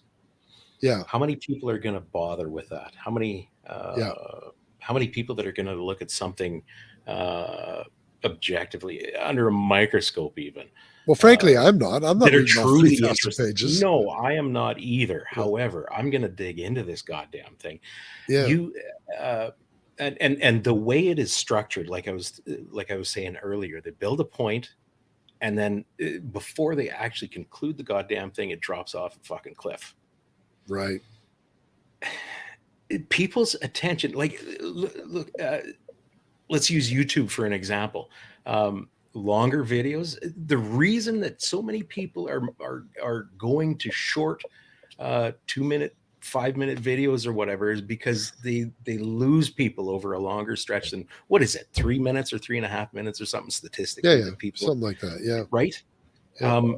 And I think a lot like the person's narcissism that we see is more attributable to a learned behavior than, an actual lack of intellectual capacity.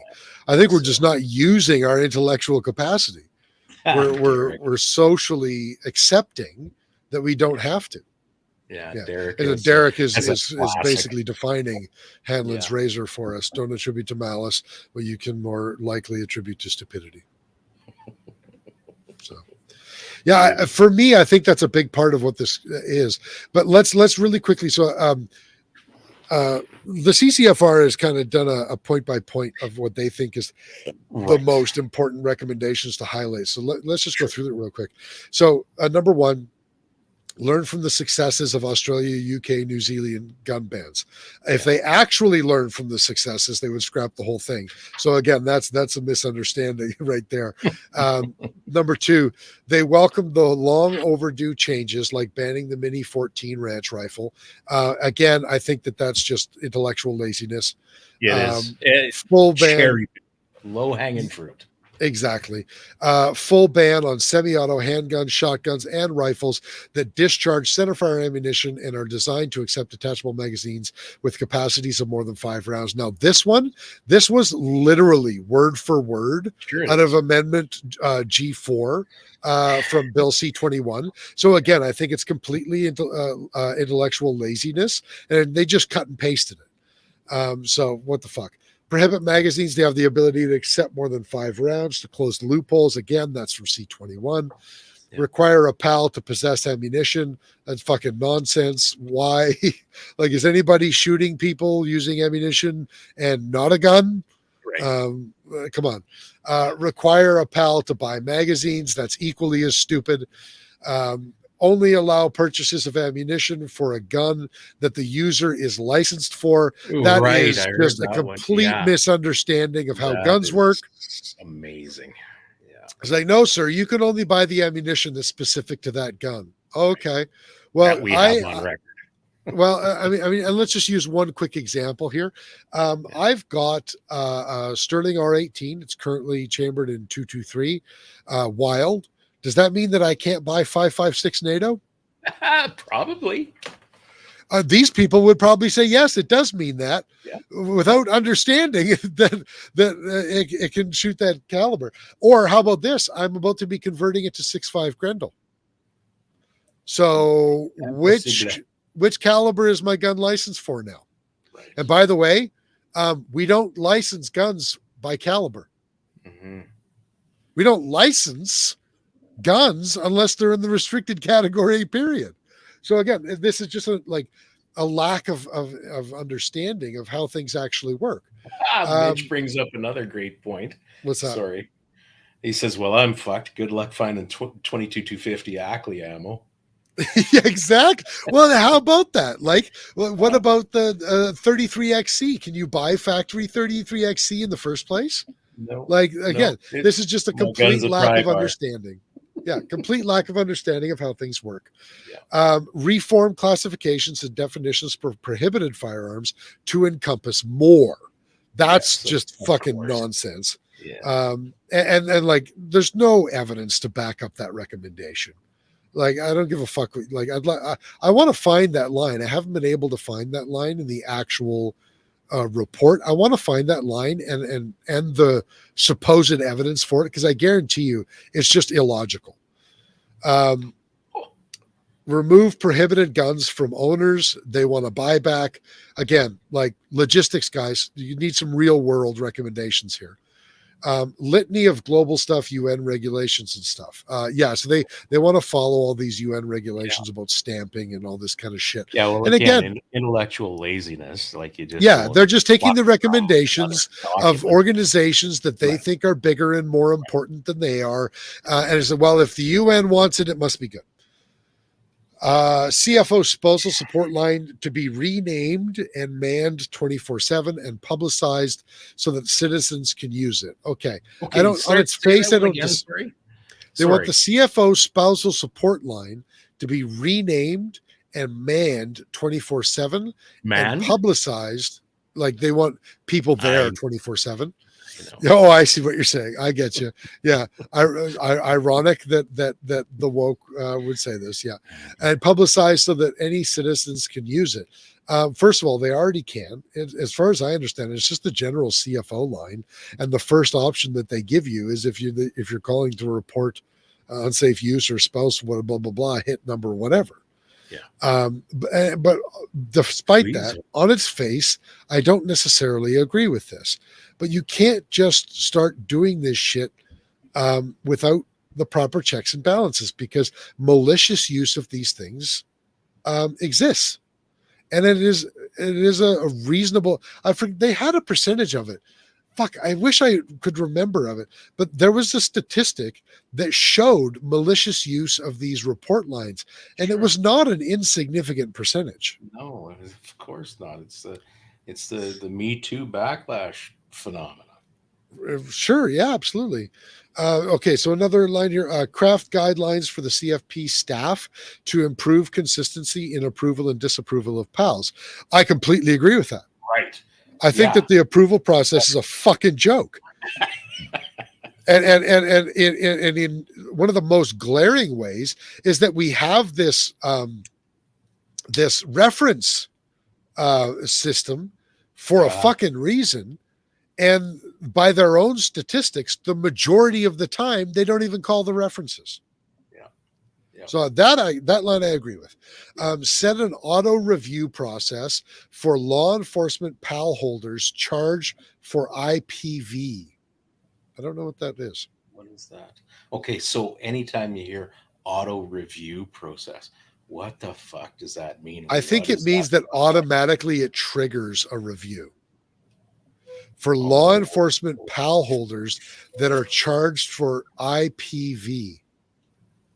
Are they talking about shooting incidents, or I don't know what IPV is? No, you know what it is? Intimate partner violence. Oh, well, okay. That's a bullshit recommendation that already exists. Does it not? Because that's not against the law. If you're charged with a crime, right, then you will already have a PAL review. Right. And intimate partner violence, like assault is assault, brother. It doesn't matter if I assault you or I assault my wife. Assault is still a criminal charge. That's right. And it would trigger a review not of my declaring PAL. that on your application is also a criminal offense. Exactly. So how about we just enforce the laws that already exist? Okay, so require ID to be submitted with PAL applications. Is that not already a thing? I think so. And besides, is this a problem that people are getting PALs, and it's not the right person? Right. Like Yeah. Make sure to I've present never your heard of that ID before. for your ID. Yeah, I've never heard of that being a thing before, and I don't know if that's actually a thing. Anyway, better data sharing amongst agencies. I completely agree with that. This is the 21st century. I don't see any reason why a Yeah. local organization should not be able, like a local policing organization, should not be able to access the same information that the RCMP does, or the federal departments in the RCMP should not be able to access the information from the local detachments. That just seems ridiculous that we don't already have that in the 21st century. Yeah. Immediate revocation of a PAL for anyone charged with intimate partner violence or hate crimes. I believe that already exists. If you commit a criminal offense, you have a fucking revocation hearing already.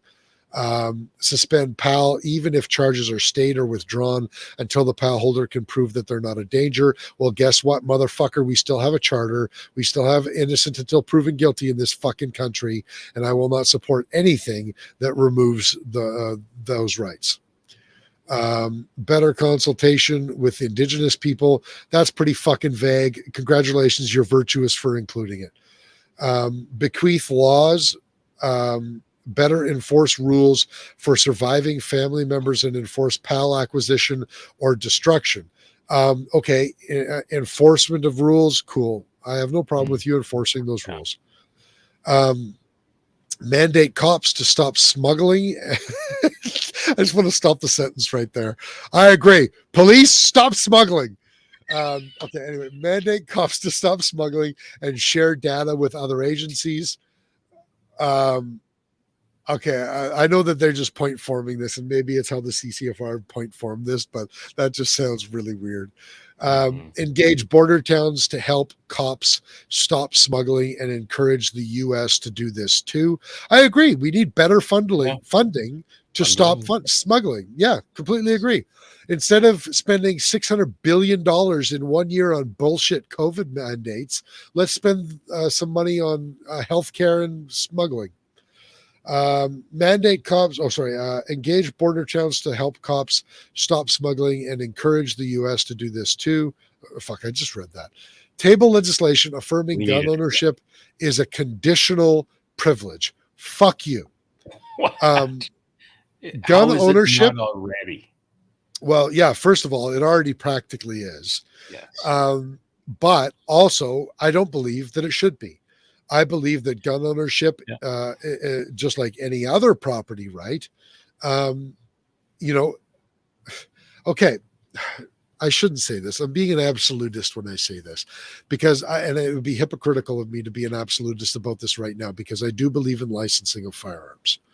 I believe in licensing people to own firearms the same way that I believe in licensing people to drive cars. And I don't think that you can believe in one and not the other. I think it would be hypocritical. But I think that the way that this is likely intended, I would be worried about this sort of legislation, because I think that it would be used to say, no, this is a conditional privilege, and I'm not giving you any. I'm going to make the conditions untenable. Yeah, you understand what I'm saying?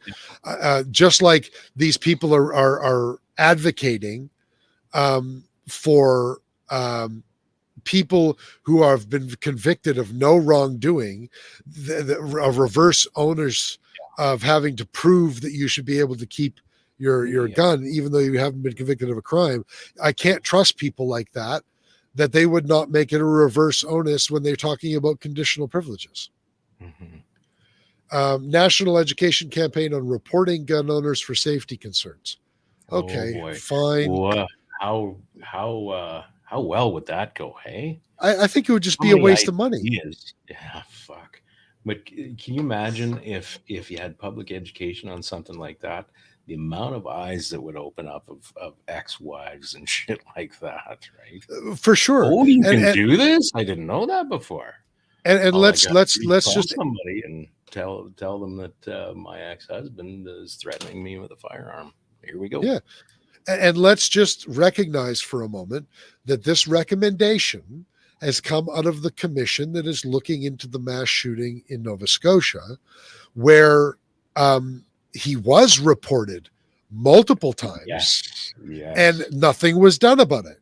So how would spending money on a national education campaign to the public solve that? Again, logic, guys. You gotta have logic when you're doing this. Why don't you take the money that it would cost for a national education campaign and you put it into the departments that were supposed to do something about it when they do get these safety concerns reported? Yeah, that's like trying to use a velvet glove to stroke a grizzly bear to try and soothe them. Yeah, it just doesn't make any sense. Create a national firearms hotline. I believe that exists, or at least the provincial versions do already. I don't understand what a national firearms hotline would do to prevent this sort of thing. Suicide hotlines already exist. The evidence already shows that firearms are irrelevant to suicide. I don't know, what's the point? Again, take the money from the National Firearms Hotline, put it into enforcement at the border. And finally, support storage laws, enforce storage within homes. I believe we already do that. I believe the number one fucking charge every time is unsafe storage, and secure and subsidized storage facilities for owners in areas where storage is challenging. What the fuck does that even mean? Owners in areas where storage is challenging.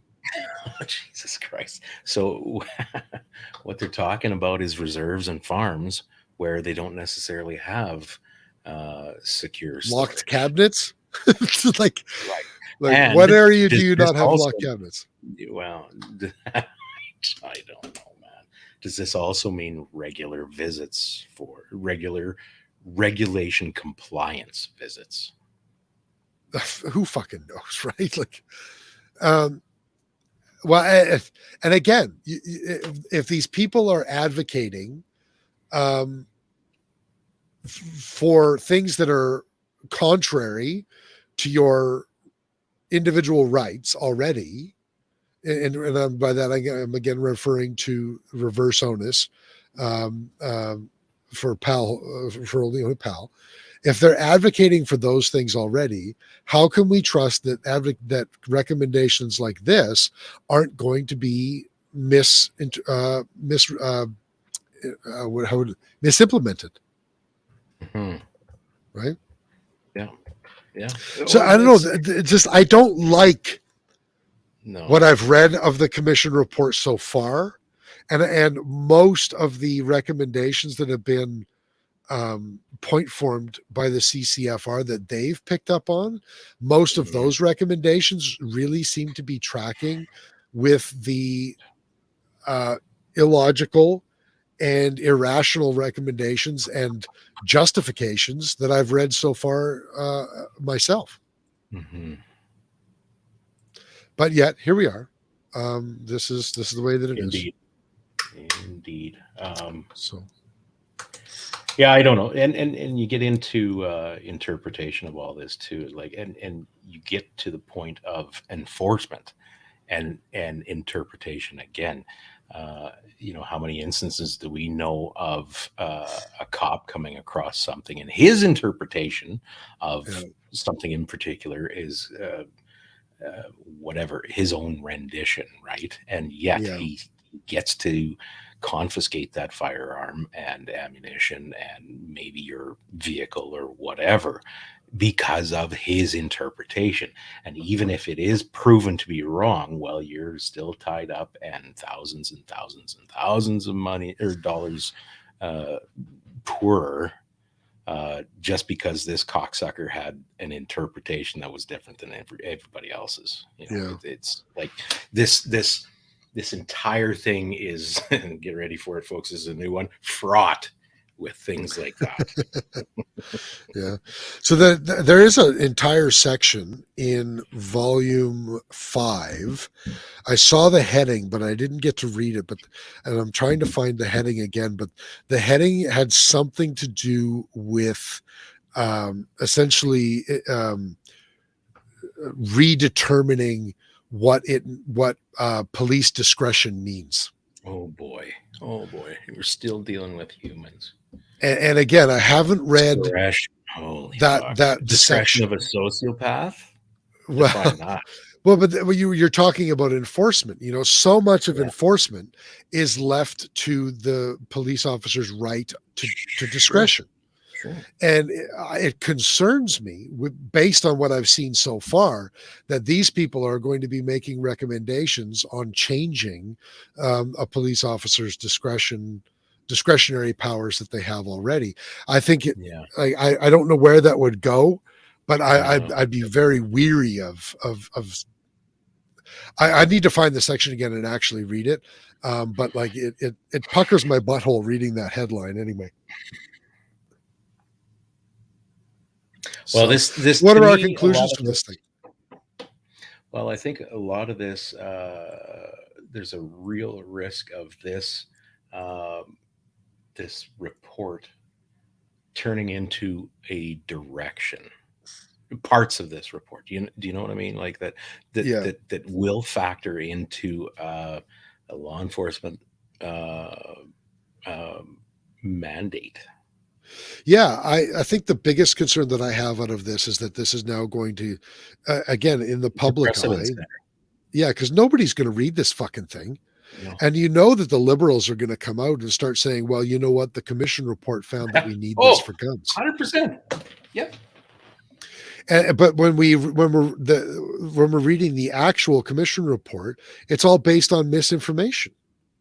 And I know that the word misinformation is misinformation most of the time, but the reality is that a lot of this stuff is drawing conclusions. A lot what I've read so far, almost exclusively, has been drawing conclusions based on bad information. Well, okay, and then if we tap deeper into that, you've heard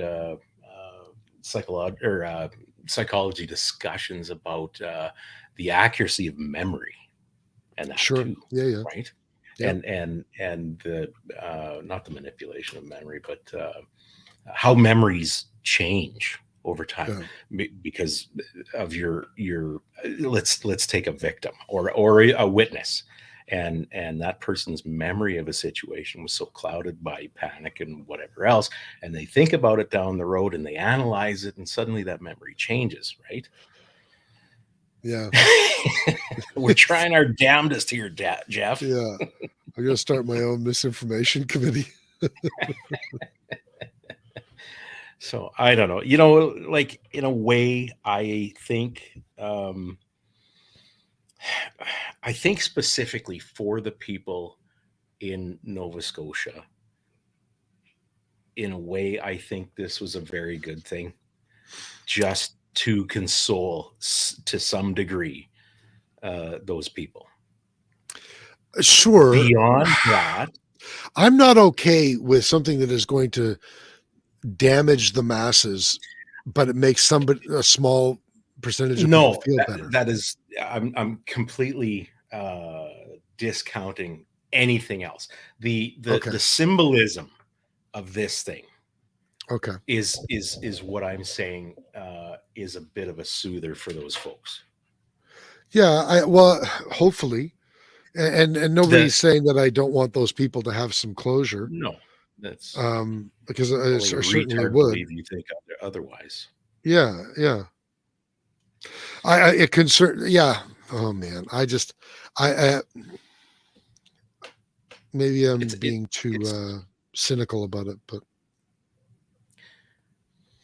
well, the thing about it is, what does it really serve as beyond that symbolic gesture?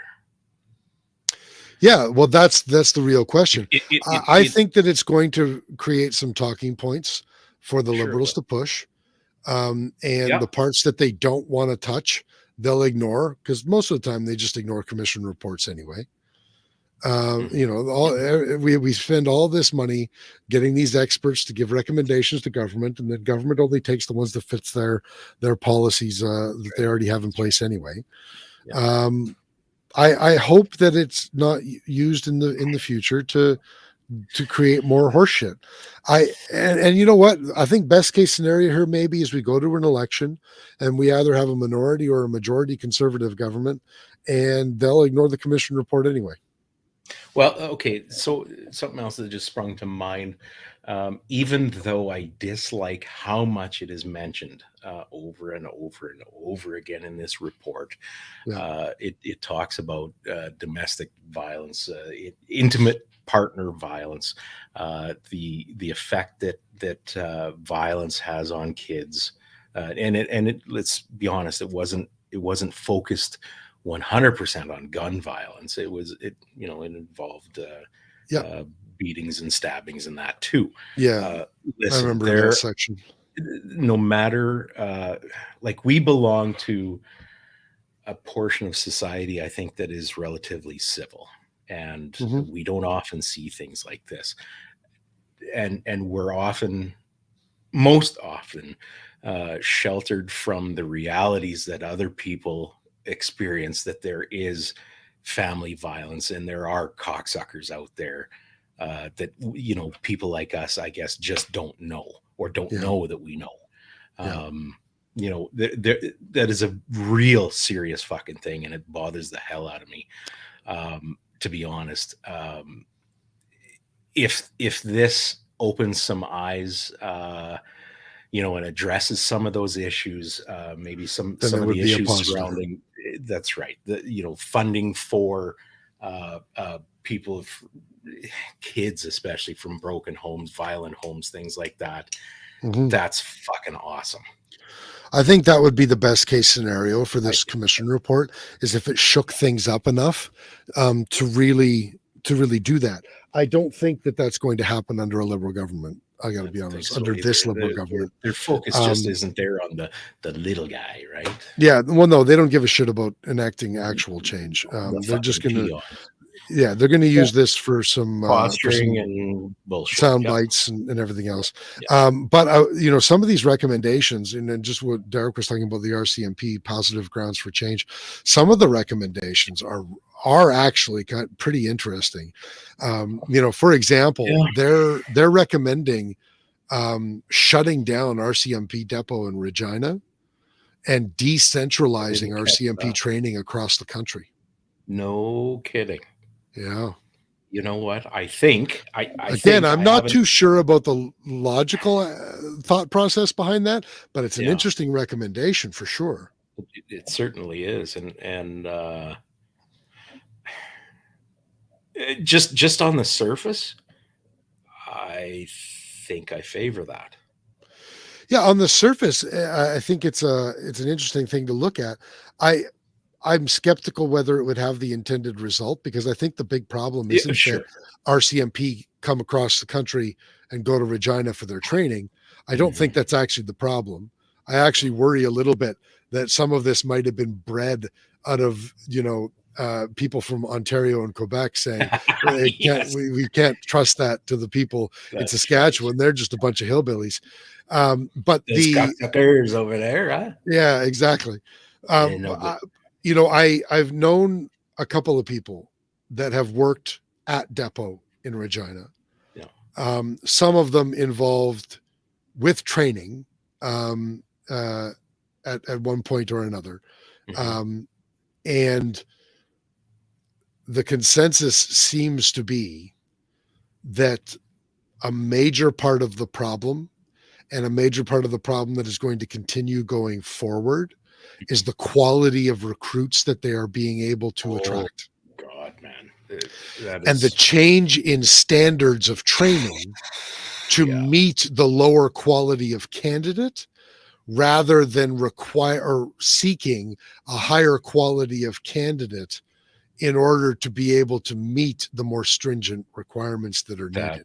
That concerns me a lot, man. And frankly, if we decentralized training of the RCMP, but we kept the same lowered standards because of the lower quality of recruits, then there will be no result from that is positive. I think that rather than looking at decentralizing the location, which is just a physical fucking location, rather than decentralizing the Program doesn't location, fucking change. Yeah. yeah, I think that we would be better served to campaigns and policy changes that would attract the higher quality of recruit Yeah. that could meet the higher standards of training. Well, and But that's a hard fix.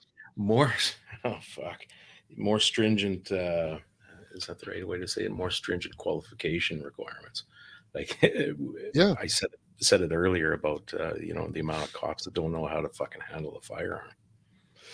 Dude, okay, I can't say where I got this information from because it's from active members, but I have been told stories about recruits who have refused to take their firearm qualification training because they're anti-gun. Yeah, and that when this happened, kind of missing the point. Exactly. But I've also been told that when this happened, the recruit was not like, they didn't fail out of the course. They were just allowed to opt out of that qualification. Would rather run short-staffed with quality people than deal with a bunch of problem child, says Cappy. Man, 100%. What is it? 20 something thousand RCMP? No bueno. Yeah. There's 20 something thousand RCMP across the country. Is that the right number? I thought it was higher than that, but was it 40 something or 20 something? But we would be, I agree that we would be better served with half of the number of RCMP, but all of them met stringent qualification standards than having more incompetent morons who shoot their hood while they're trying to illegally hunt with their patrol carbine. Well, it's not only that. I don't think it's the incompetent morons that I think, or I could I could perceive this, that they'll see something and, well, fuck, that looks a little too dangerous, or I'm just not going to look over there. Let's go down that street. Yeah. Oh, sure. Well, and here's the thing. If you've got a recruit who is so afraid of guns that they refuse to do the training for the firearms that they're going to need to carry in their job, yeah, what is going to happen when they encounter a dangerous situation? They're going to fucking run away. Yeah. Diversity hiring practices, that and desperation for sure. But if they're refusing to do things like carry a firearm because of what they believe in, what else are they refusing to do on that same job? Yeah. It's hard to get yes men when they already know how to think logically. Yeah, I guess. Well, you know what, dude, we're over 2 hours here. I don't think we're going to solve the world's problems. We've certainly bitched about them enough tonight. we did not present as many solutions as we normally try to, but no, but you know what else you want to get to? No, not really. I just thought that there are some things going on, and we've had some great guests on, and some very good conversations, some lighthearted conversations, some good information out there, and all that kind of stuff. We were due for a heavy one. Yeah, I think we were due for a heavy one. This stuff needs to be talked about. If we let this stuff fade back into the shadows or sit on the back of the shelf or whatever, we get complacent. Yeah. Whether or not we like to talk about these things, think about these things, if we want to continue, what do you say, our lifestyle, or what, continue with the things that we value in life, we have to have these conversations. I completely agree. I see our viewership is down this episode because, we went pretty deep, and it's not as exciting as talking about the new. Yeah, for sure. But you know what? We need this once in a while, because the reality is, even if we don't solve the world's problems, we're all thinking about it more now. Mm-hmm. So we can all, and this is going to happen. Everybody who did watch us tonight, you're going to think of something while you're trying to sleep at 1 a.m. this morning about like, that we were talking about. It's going to make you think about it. It's going to make you self-reflect. And you know what? I hope so. All of us, I would argue, all of us are going to, as we think about these conversations over the next couple of weeks or days or hours or however long we think about them, we're going to better develop our own opinions. And it's either going to solidify the opinions that we already have, or it's going to cause us to second guess, or it's going to cause us to get more information, because we're going to need to reevaluate where we already were. Yeah. And that's a good positive result no matter what. I think so. And I think it'll sort of encourage people to have these same types of conversation with other people that don't necessarily watch us, and kind of spread that around, because listen, there's no question that there's a lot of stuff coming from the antis, however you want to describe them, that are leading the public in a certain way. Man, there's got to be an attempt at equalization, some rationalization of those irrational claims, whatever. Completely agree. Yeah. So I guess it's at this point in the show that we will tell people, if you're still watching us and you have not given us a thumbs up or a like or a heart or a smiley face or whatever the F, please do so. You can check out the show at www.bspodcast.ca. You can also find us on facebook.com/BS podcast. You can leave us a review on Facebook. We have terrible little reviews on Facebook. We would love if you wanted to give us a recommendation on Facebook. And you know what? Spread around our YouTube channel, get people to subscribe, and spread the word for us, because the algorithm won't do it. This literally has to be done by word of mouth. So if you would like to, you can also email us at info@bspodcast.ca if you want to give us information or something we should check out. If you have show ideas that you'd like us to topics you'd like us to talk about on the show, by all means, guests that you would like us to have on the show, especially if you have a contact information for somebody that maybe we don't know about, but's a freaking genius with guns. We'd love to talk about them, and we're always looking for new ideas. Chris is running out of ideas. Yeah, we're all running out of ideas. I can't just put it on me. So in closing comments, a massive thank you to all of our viewers and to all of our sponsors. Without you guys, we'd just be two morons talking to each other on the internet. We're talking about Shane and Steve, Miles, Carrie and Cappy, Duncan and Rob, Phil, Odell, Doug and Niza, Vanya and Carly, Oscar, and Mr. J.R. Cox. Thank you guys all an immeasurable amount.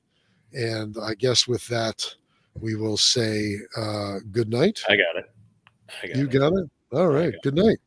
Thanks, folks. Oh, sorry. Hold on. Ooh, Joel's saying, where can we get t-shirts? I looked on the website. I didn't see it. Maybe I missed it. Joel, I'm a putz face. Do me a favor. Send us an email to info. If you would like a t-shirt, because I'm too fucking slow at getting them up available for purchase online. If you would like one, send us an email, info@bspodcast.ca, and we'll arrange that you can get one, guys.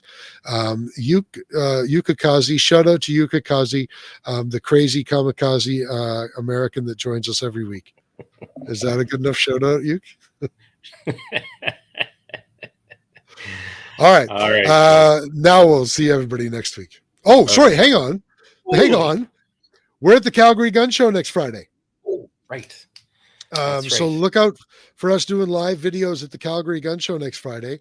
And if you're in Calgary, come to the show, see if you can find us on Friday, and we'll be there for part of Saturday as well. That reminds me, Cappy sent us a message, and I forgot all about it through the workday to get back to him. But we should get together with him on Friday or Saturday, I think. But anyways, we'll be talk there. To Cappy. Cappy's on right now. Yeah, he's planning to attend. So we'll Awesome. keep in touch and get his pretty face on the air. Beautiful. Oh yeah, I'd love to do that. Finally. Now can I do the blade hand again? See Now you can do folks? the blade hand. Yep. See y'all next week. All right, ciao. Because I have a shotgun and rifle that I use for, and 22 gauge that I use for ptarmigan, moose, and black bear. You're so dumb. You are really dumb. For real. You're listening to your weekly dose of BS. Ballistically speaking. The Ballistically Speaking Podcast.